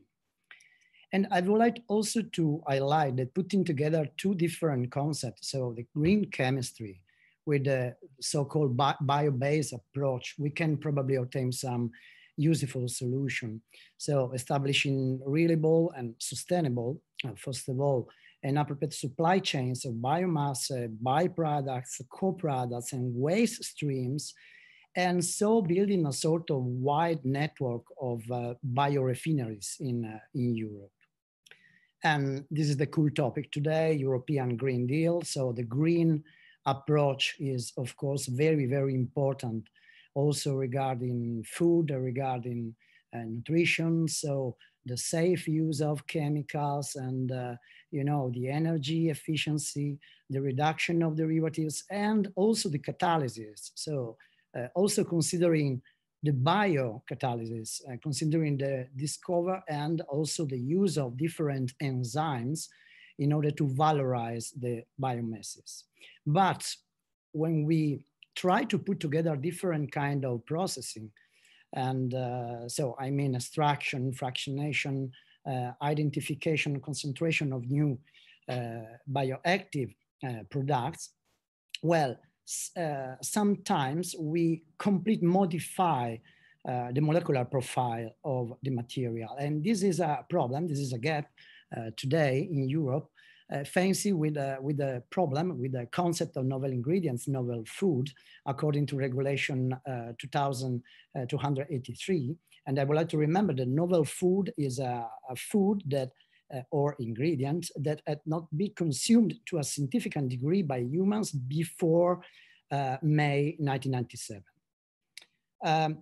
We are also to consider the sustainable production of food biomasses. So we can valorize byproducts, co-products, but we can also use and explore the use of biomasses in order to produce more sustainable production for food. Single cell proteins with some limitation are just an example, a biotechnological example, but fungi, cyanobacteria, microalgae too, and insect finally are good examples. And considering this problem, we have also to consider some gaps, so the economical sustainability must be considered. The climate change can impact a lot in some production. And probably we need also new approach regarding the food design. So designing functional food for tailored and peculiar categories of consumer, of course. And then the first problem, the adverse reaction in consumers. So I mean food allergy, first of all. And this is a simple example of exploitment following the biorefinery concept regarding cheese whey, sorry. Cheese whey was considered in the past a good source of proteins, so protein from whey, but also lactose and minerals sometimes.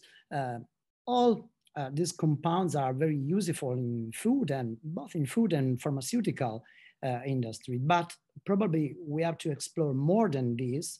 And the bio-based approach is very important because considering the use of microbial sources, microbial strains, enzymes, fermentation, we can lead to the formation of new, very interesting high-value compound, bacteriocins, enzymes, organic acid, and so on. Also considering some building blocks very useful for the production of bioplastic. For example, lactic acid for the production of polylactic materials. I would like to focus on prebiotic oligosaccharide because this is the example I would like to show you today. So the recovery of prebiotic oligosaccharides for food and nutraceutical application. First of all, what is the definition of prebiotic compounds?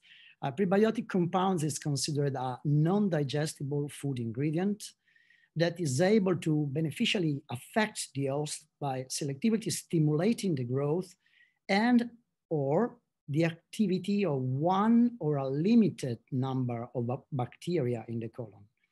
And we all know very well that probably the role of microbiota is a good strategy for health. And using this prebiotics compound, we can also modulate our microbiota.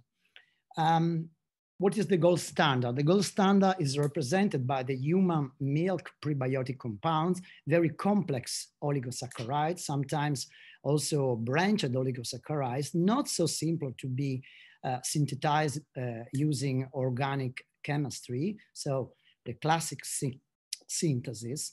And so this very, very peculiar structure of oligosaccharides can be obtained, of course, only in a very little part using synthesis. And when we consider, and if we consider that the industry interest is very important toward this ingredient, this is an expectation, an example expectation of market size regarding China, but the same trend is also in USA and in Europe. Well, we understand well that this kind of product, this kind of ingredient is a very nice example of high value ingredient. And then in the past, we started this research. The idea was, and the aim was to determine the composition, the isolation, and the concentration of some prebiotic ingredients, starting from milks in collaboration with the UC Davis in California, and analyzing these permeates, starting from a PDO cheese, largely produced in Italy, Gorgonzola cheese.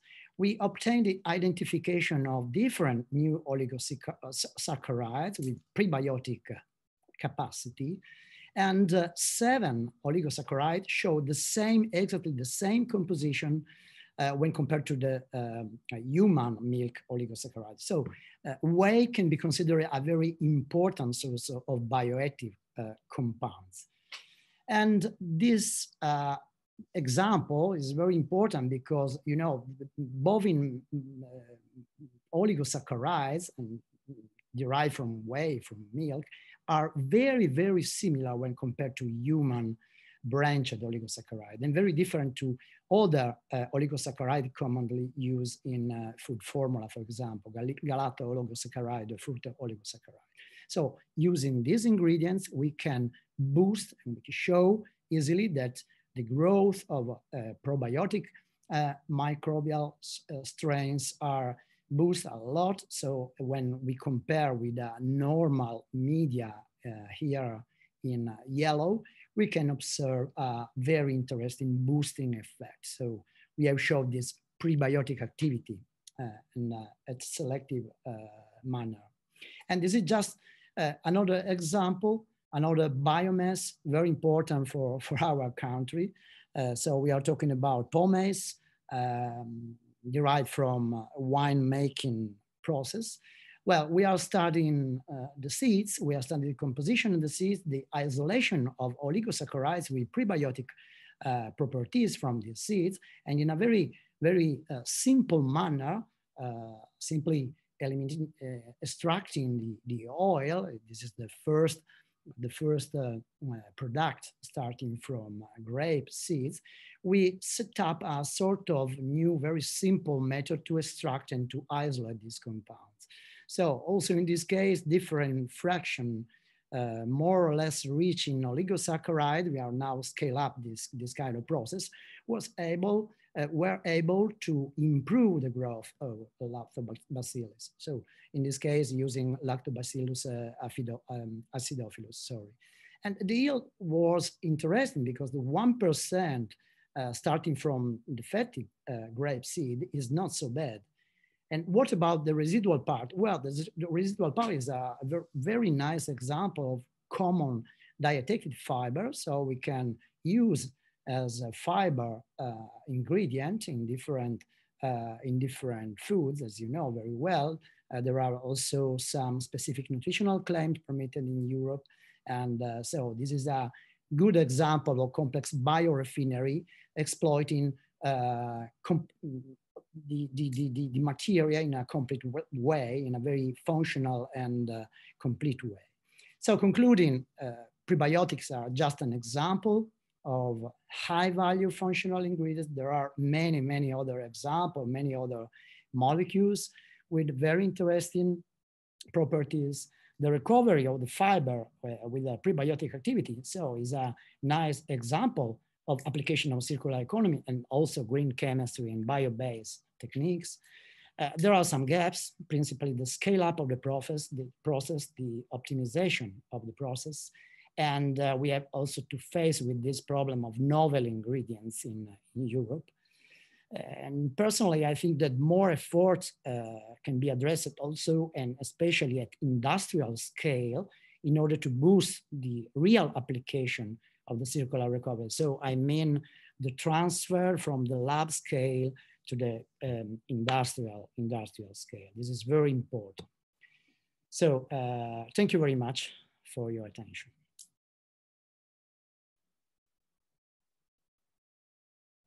Thank you very much, Marco, for this different view on how to recycle, in this case, dealing with food ingredients. And now we are going to move to our next speaker. She's Jovana Milić. She's a group leader at the Adolf Merkel Institute of the University of Fribourg in Switzerland. And she deals with the bio-inspired supramolecular materials for renewable energy conversion. I would like to point out that she's a very active young researcher. She was one of the elements on the EuPac periodic table of younger chemists last year. And she's also very much involved in our own Young Chemistry Network, which is the European Young Chemistry Network, the EYCN. So I am very glad, Jovana, to have you as speaker today. And okay, the floor is yours. Well, thank you very much for this very kind introduction. And thank you for the invitation. It is a great pleasure to contribute to this important discussion. Now, following the insightful and inspiring talks by the previous speakers, it is further my pleasure to complement this with the perspective from renewable energy technologies, with particular focus today on the solar to electric energy conversion in photovoltaics, which is the subject of my ongoing research. Now, this research is often motivated by the strive towards sustainable energy resources. And on this global landscape of opportunities, solar to electric energy conversion particularly stands out as one of the most prominent ones, with some of the market leaders, such as the silicon solar cells, which are dominant globally. Now, this poses an important question on why innovating when photovoltaics is already affordable, reliable, and globally dominant? Well, to answer that question, we need to be reminded that renewable does not necessarily imply sustainable. Now, more specifically, renewable energy technologies offer a global impact that is two-sided. While on the one hand, they provide a powerful platform for meeting the global energy demands. And in that regard, photovoltaics is particularly standing out since we do receive enough sunlight every day to potentially fulfill the annual demands. And the technologies are mature enough to harness that potential. But this performance often comes at the expense of the overall sustainability with respect to the overall impact of these technologies on our environment towards long-term sustainability. I would thereby argue that the common reference to the terawatt challenge when it comes to the scope of the energy needs and production needs to be more specifically or explicitly reframed into a sustainable terawatt challenge to really account for the sustainability component with the long-term impact of these technologies. Now, what I mean by that is we are faced with a terawatt challenge with respect to the scope of the energy demands, and in accordance with the reports of the International Energy Agency or other analysis such as Shell Sky scenario from 2019, this involves so far only around 1 to 2% of the contribution of the solar energy sector. And in order to really meet the demands and the expectations of the Paris Agreement and the European Green Deal, this scale needs to be enhanced to more than 30% while taking into account all the other contributors involving the technologies for efficient carbon capture. So this meeting that challenge really requires an escalation of the scale and pace, but at the same time considering the life cycle of these technologies in order to proceed sustainably towards zero emissions by 2050. However, the present leaders, such as silicon solar cells, are not in the position to fully achieve that goal. And this is not limited by their performance. In fact, the processes to obtain these technologies involve very high temperatures, such as those reaching up to 1,500 degrees Celsius, leaving a substantial carbon footprint that can be only compensated for after months of operation, or even up to a year by certain estimates when we take into consideration that many of these technologies are produced outside of Europe, such as in China. So weighing in these transport costs by the time they're really installed on the European roofs. Moreover, their lifetime is only in the order of 20 to 30 years, which means that the recycling industry is only at its infancy. So we are far from having an optimal solution. In that regard, innovation in the form of innovative new technologies is not just an option, but in my opinion, a necessity. So with that in mind, the emerging photovoltaic technologies have provided an opportunity, such as those illustrated here being hybrid perovskite solar cells that I've been particularly interested in over the past years, which have just last year surpassed the performance of some of the market leaders, such as polycrystalline silicon, which is achieved after less than a decade, while offering a much more cost-effective, low-temperature technology, involving solution processing techniques and based on thin films that involve substantially lower amounts of the materials that are necessary for competitive performances, and processing temperatures that are significantly lower than those of the market leaders, which in conjunction with solution processability offered the opportunity to prepare these systems with even simple printing techniques by even using flexible substrates for these thin films that involve thicknesses that can be below 1 micron, often several hundred nanometers, without compromising on the performances with a variety of substrates, from flexible plastics through glass for the rooftop technologies, or even stainless steel for alternative applications. Now, the advantages of these systems do come with an increase in the material complexity. Unlike silicon technologies, which is a relatively simple and abundant silicon-based materials, these systems are based on a number of fairly available inorganic and organic components, which are also recyclable, which is in a way supported by their solution processability that opens opportunities in this direction that are presently being exploited. And in that sense, we may not shy away from complexity, since the complex challenges that these systems present and the challenges of the global energy demands require complex solutions. These technologies are also not at the stage where they are really fulfilling their full potential, despite remarkable market projections, as they also face their own challenges, such as the stability, as they do decrease in their performance over time. But there are strategies that are being developed to also address this by, for instance, relying on advanced material design that is here illustrated in colored lines with respect to the conventional perovskite compositions that highlight the potential as well of this approach, as well as stimulate further fundamental research as an important strategy to not only address the pressing challenges, but also drive the innovation towards more sustainable technologies. Now, with this rather brief overview, I hope to have provided you with more insights on why innovation is needed in renewable energy technologies, how thin film photovoltaic technologies offer a powerful platform to proceed in this direction, and where fundamental research-driven innovation promises to contribute to realizing a more sustainable future.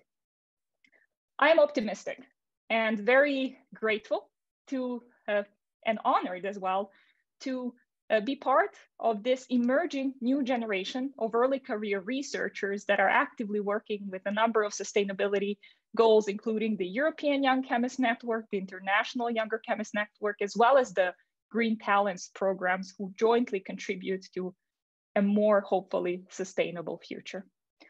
With this, I would like to thank you all for your kind attention. I welcome any questions and look forward to our discussion. Thank you. Thank you so much, Jovana, and it's always great to see how the future generation takes very good care of all these aspects. And now, last but definitely by far not least, we are going to do with a very important issue, which is education. So Iwona Maciejowska, she's going to talk about 3R education. She's a researcher at the Department of Chemical Education at the Jagiellonian University in Krakow in Poland. She was also the chair of our division of chemical education in EuChemS, and she was very much involved in our ethics course that, you know, we have provided online for all the scientists that would like to follow it. So Iwona, the floor is yours, and we are expecting what you have to say on 3R education. Thank you. Okay, thank you, Pilar, for the introduction.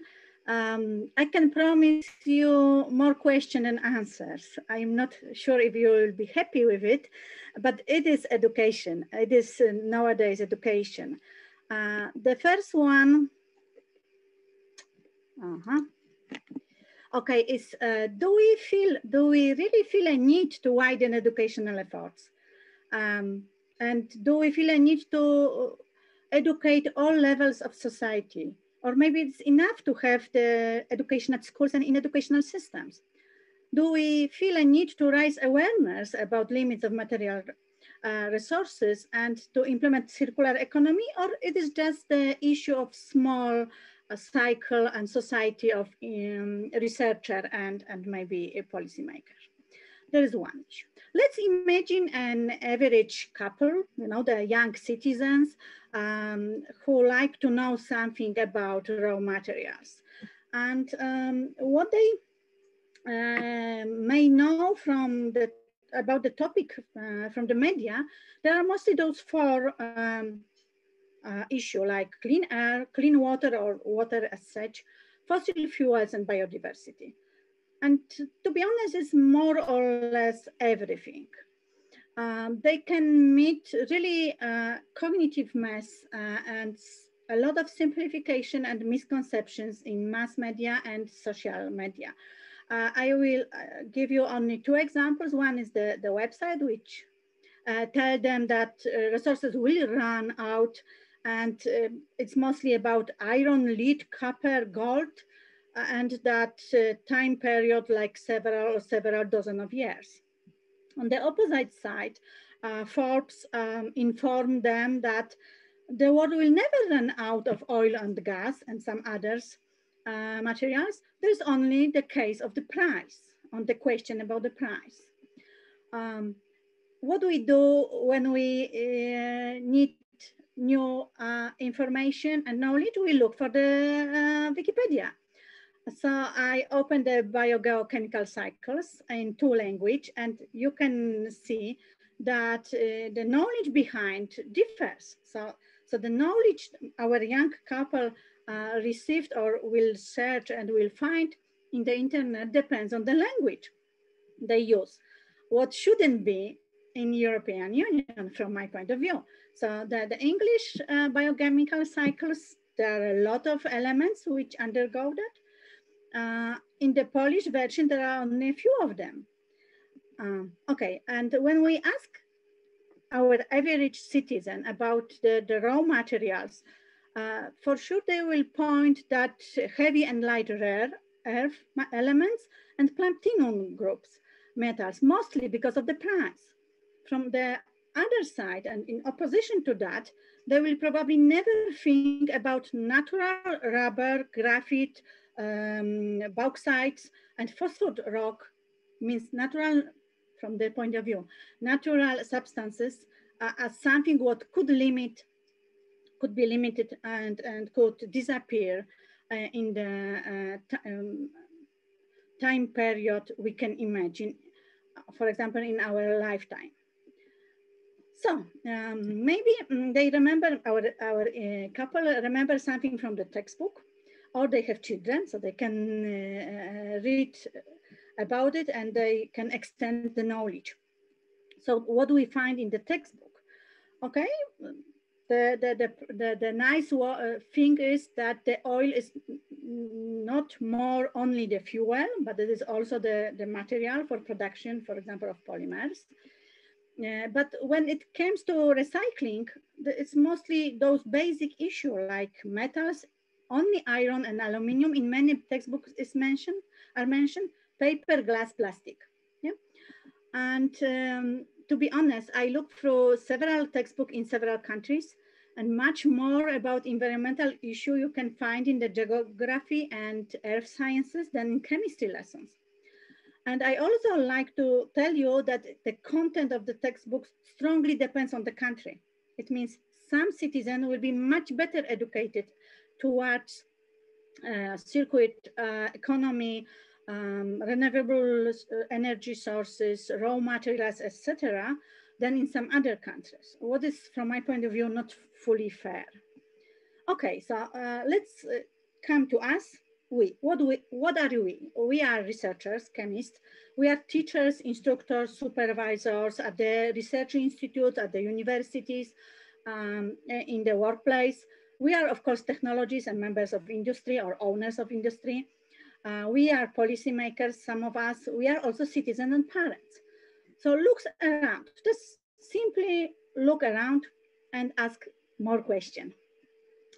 I like to show you only one research. It is not from Europe, but the situation in Europe is quite similar. Researcher investigated future chemistry teachers, chemistry, geography, history, and physics teachers, so pre-service training.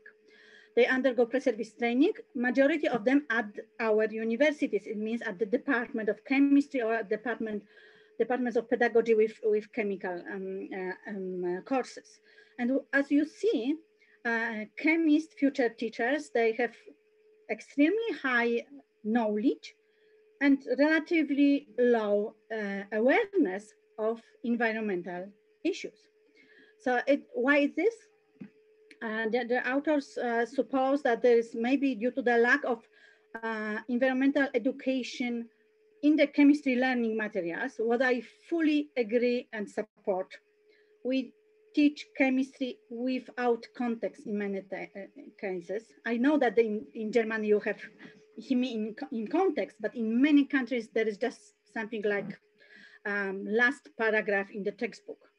And also it is maybe because we tend to strengthen the cognitive domain. Yeah, it means knowledge, not attitude, awareness, and that kind of stuff. Okay, it is mixed waste bin.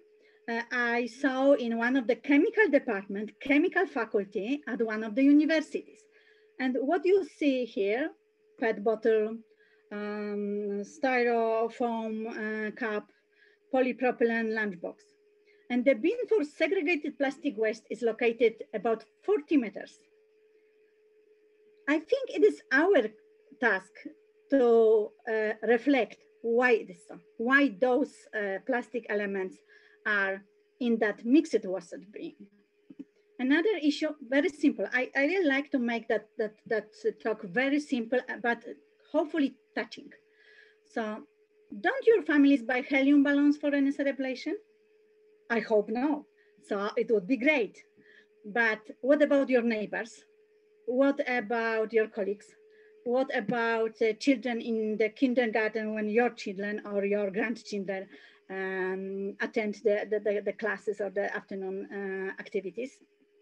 Okay, one of the last slides. I suppose that in each faculty of chemistry, you can find the special box for used batteries.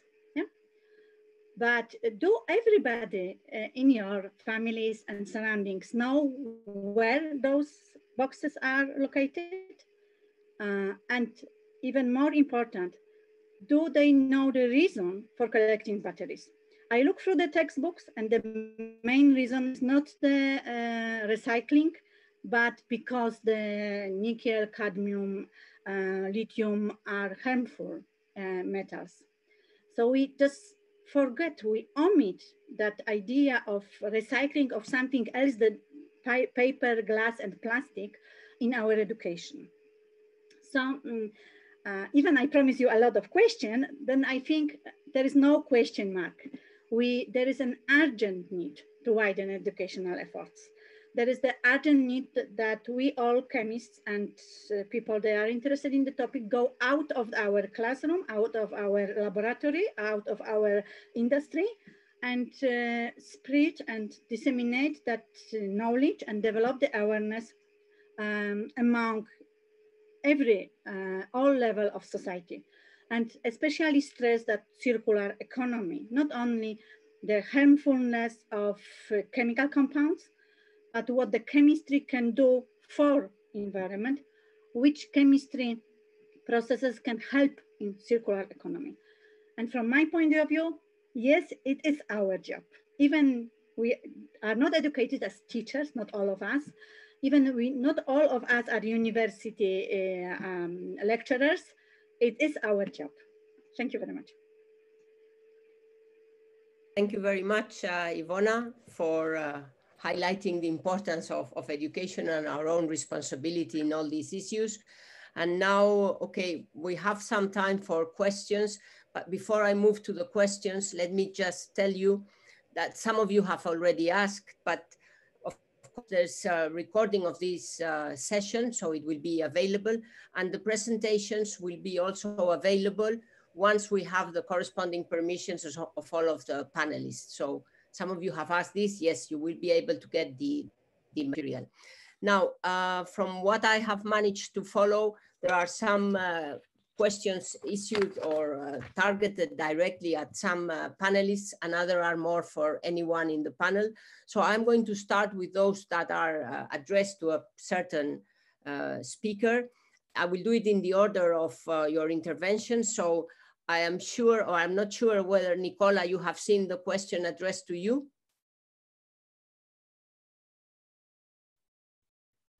Yes. Now yeah, you can hear me. Well, perhaps you can answer it. Yes, I will. Thank first, the question is about where should we get the renewable energy for our mobility? We need it for other purposes. So first of all, at the global level, over 70% of the new capacity, electric capacity in the world now is renewables. It means that it is primarily photovoltaics and wind. Photovoltaics now is so cheap that is winning all over the world. So cheap, so dramatically cheap. I'm talking about silicon photovoltaic, of course. So where we produce it? Let me tell you, on the roofs, on the roofs, on the roofs, on the roofs of houses, on the roofs of parking lots, on the roofs of commercial parks, industrial districts, and so on. Remember that when we have an extensive share of cars which are electric, we have also in principle an amazing storing capacity available. If we assume that 25% of the cars in Europe are electrified, this means that in principle, if they are all charged, we have 50% of the electricity consumption, of the daily electricity consumption available for Europe. So it's a huge number. So even the concept of the vehicle to grid has to be developed, because we have the cars which are not only used for transport, but also for storage and used to give and also to consume and also to give and to release energy. Of course, this requires changes in the electric grid, and this is doable because the electric grid is already there. And you have also need to improve on the technology of the batteries, because if you have several more cycles of charging and discharging, the battery will last less than if you use only for transport. So you have various options. Also remember that by phasing out fossil fuels, we are stopping or wasting a lot of energy. Nowadays, 32% of energy, of primary energy, comes from oil, and 65% of it goes to transportation.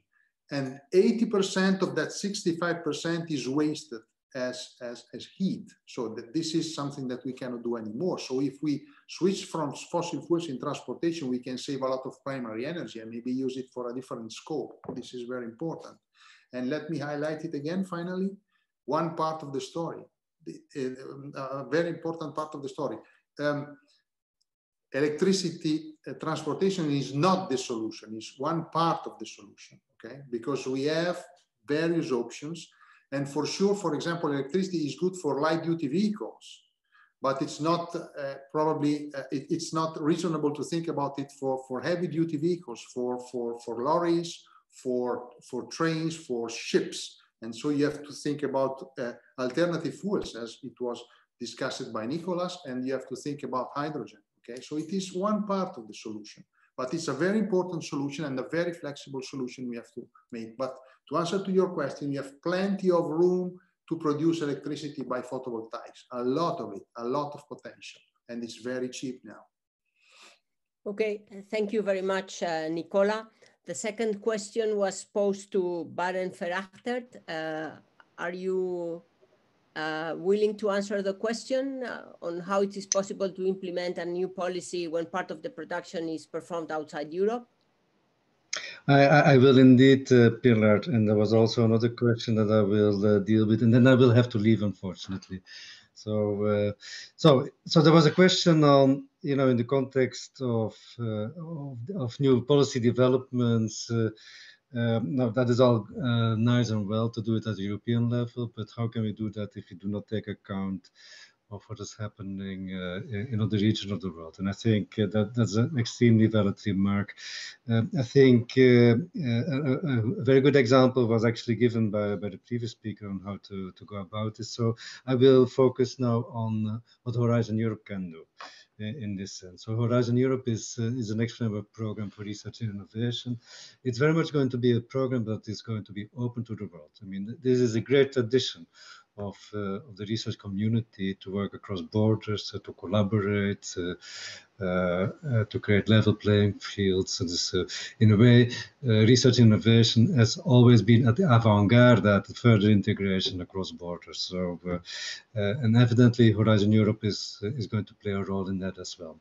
But we are not going to do that in a naive way. So, when we do this, what we really want to achieve is creating win-win situations where we are not just the people who are making inventions and exporting the technology so that production can take place elsewhere, but likewise we would like to see that this technology exchange can work both ways. And this, and there's indeed very real situations. The example of batteries was given before, whereas in Europe we are very much at the foreground in terms of technology development, but then in terms of actual production, and depends on critical raw materials, we're dependent on other parts of the world, in particular China in this case. So the notion of strategic autonomy is definitely one that we want to further develop.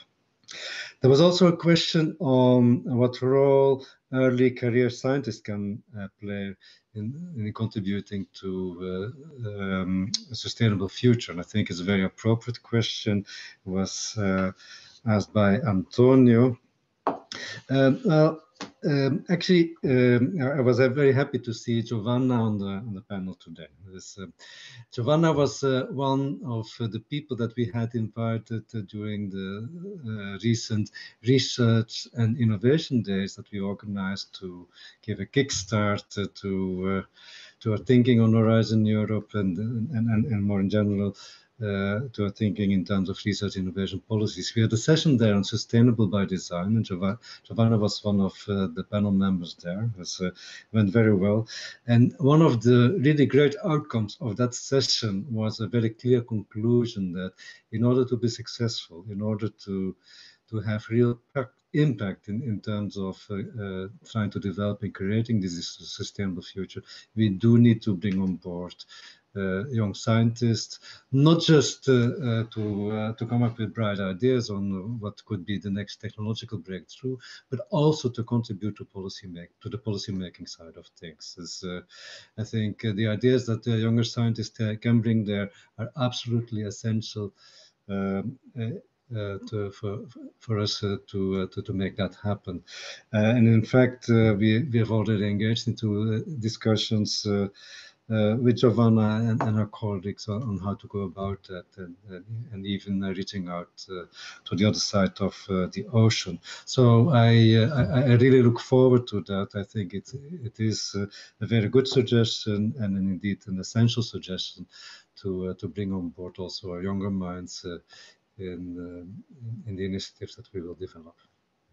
Thank you. Thank you very much, and also for asking. I will say goodbye here. Okay, thank you so much for participating and also for answering this more question from Antonio from EYCN. Now there is a question from David Cole Hamilton to Nicolas concerning methanol. Yes. Nicolas, are you willing to answer? Yes, of course. David actually asks, and it's correct that I didn't have the time to expand. He writes that methanol contains oxygen, and so it is not the best fuel. Why not use the Fischer-Tropsch chemistry to make gasoline from CO2 and hydrogen? Now, first of all, methanol appears to be the cheapest solution. I showed it as transparency. I don't want to show it again, but if you download later on my presentation, you will see that the price, I gave price for gasoline, for diesel, and for kerosene.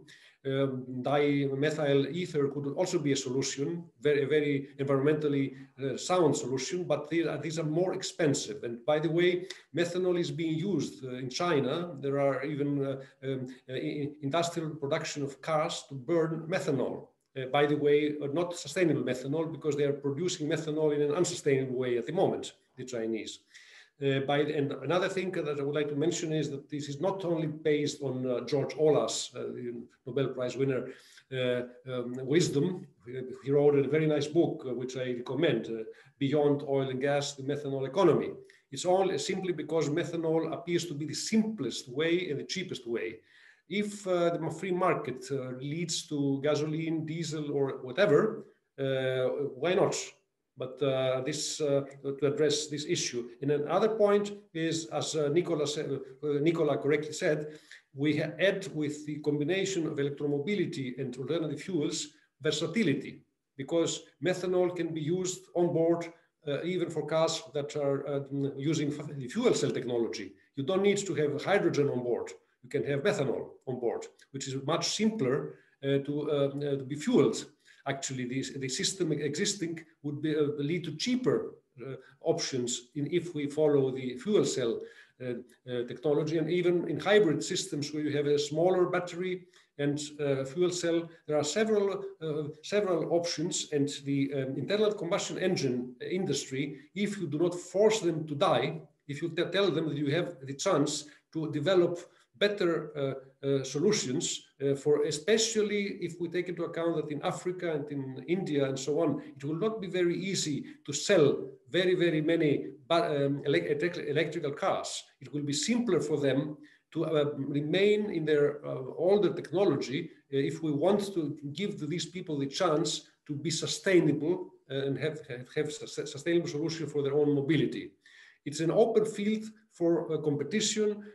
But the major point for me, at least, is that we have to be careful. It has to be sustainable. Thank you.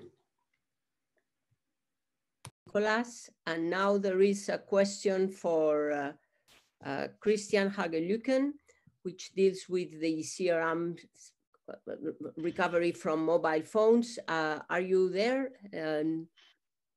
Yes, I'm here. Okay, thank you so much. But I didn't see the question. Can okay. you read it to me? Yeah, I can read it to you. Okay. With most of the metal value in small we being in gold rather than critical materials, does Umicore recover CRMs from products like mobile phones? And if not, would you say it will be economically viable at any point in the future to do so? Yeah, it's a good question, and it links a little bit also to the heart of chemical metallurgical processes. So indeed, the value driver to recover e-scrap mainly is gold, to a certain extent also palladium and copper. But the good thing is that in the metallurgical processes, usually you use copper, for example, as an extractor metal. The copper collects precious metals and a number of other metals.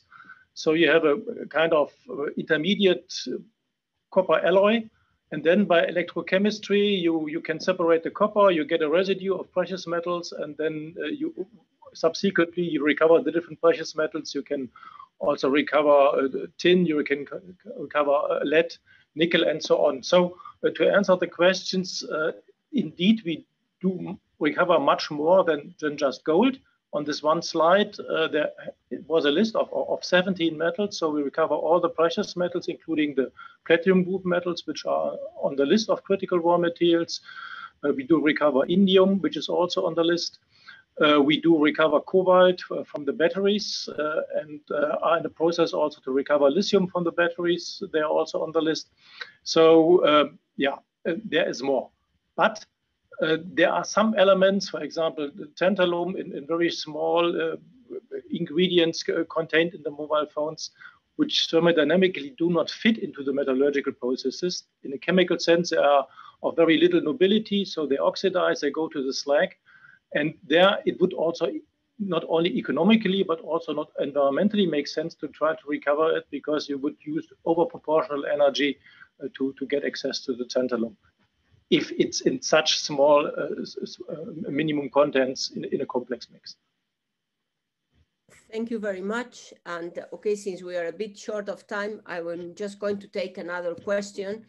And if I see, or if you feel that some of the questions you have not been answered, please let us know and we will get in touch with the panelists. But there is this question from Klaus Kümmerer to all the panelists, and I don't know if any one of you would like to respond. Why should all the renewable energy come from for mobility sectors? And what about the other sectors, not only mobility? I don't know, it's a very general question to all the panelists. I don't know if any one of you would like to answer, or Nicolas? Okay. I think that we saw in several presentations that, and it was confirmed by Nicola even in the discussion, the price of photovoltaics is getting so low. Jeremy Rifkin spoke on near zero marginal cost for energy in the future. So it will not be a problem to consider that by 2050 at least, if this is our target here, we will have really enough energy produced in a sustainable way, both for mobility, industry, and for any other use. So I don't see any problem, and I believe that, as Nicola pointed out, for urban areas, for instance, the roofs and other areas are of course available, but we can imagine that we could have in empty spaces, and there are quite a lot of areas in the world where we have space, massive production of energy. To what extent it will be transferred via cable or via synthetic fuel, this is something that will be developed in the next time. Thank you. Thank you so much. And I think we are way beyond our scheduled time, so we should be finishing. This only means that it has been a most lively and comprehensive webinar on many aspects of circular economy. And I would like to thank all of you who have made this possible. Again, my gratitude to the MEP, Mrs. Maria Spyraki, also to the EuChemS Secretariat in Brussels, to the members of our executive board, Nicola Armaroli and Ioannis Katsogiannis, to all of you who have enthusiastically joined this initiative, and of course to all the numerous participants. And as with other workshops, there will be a follow-up of actions. You will get more information, and we will keep you informed of everything. And thank you so much. Thank you very much. Thank you, Pilar. Thank you. Thank you. Bye. Bye.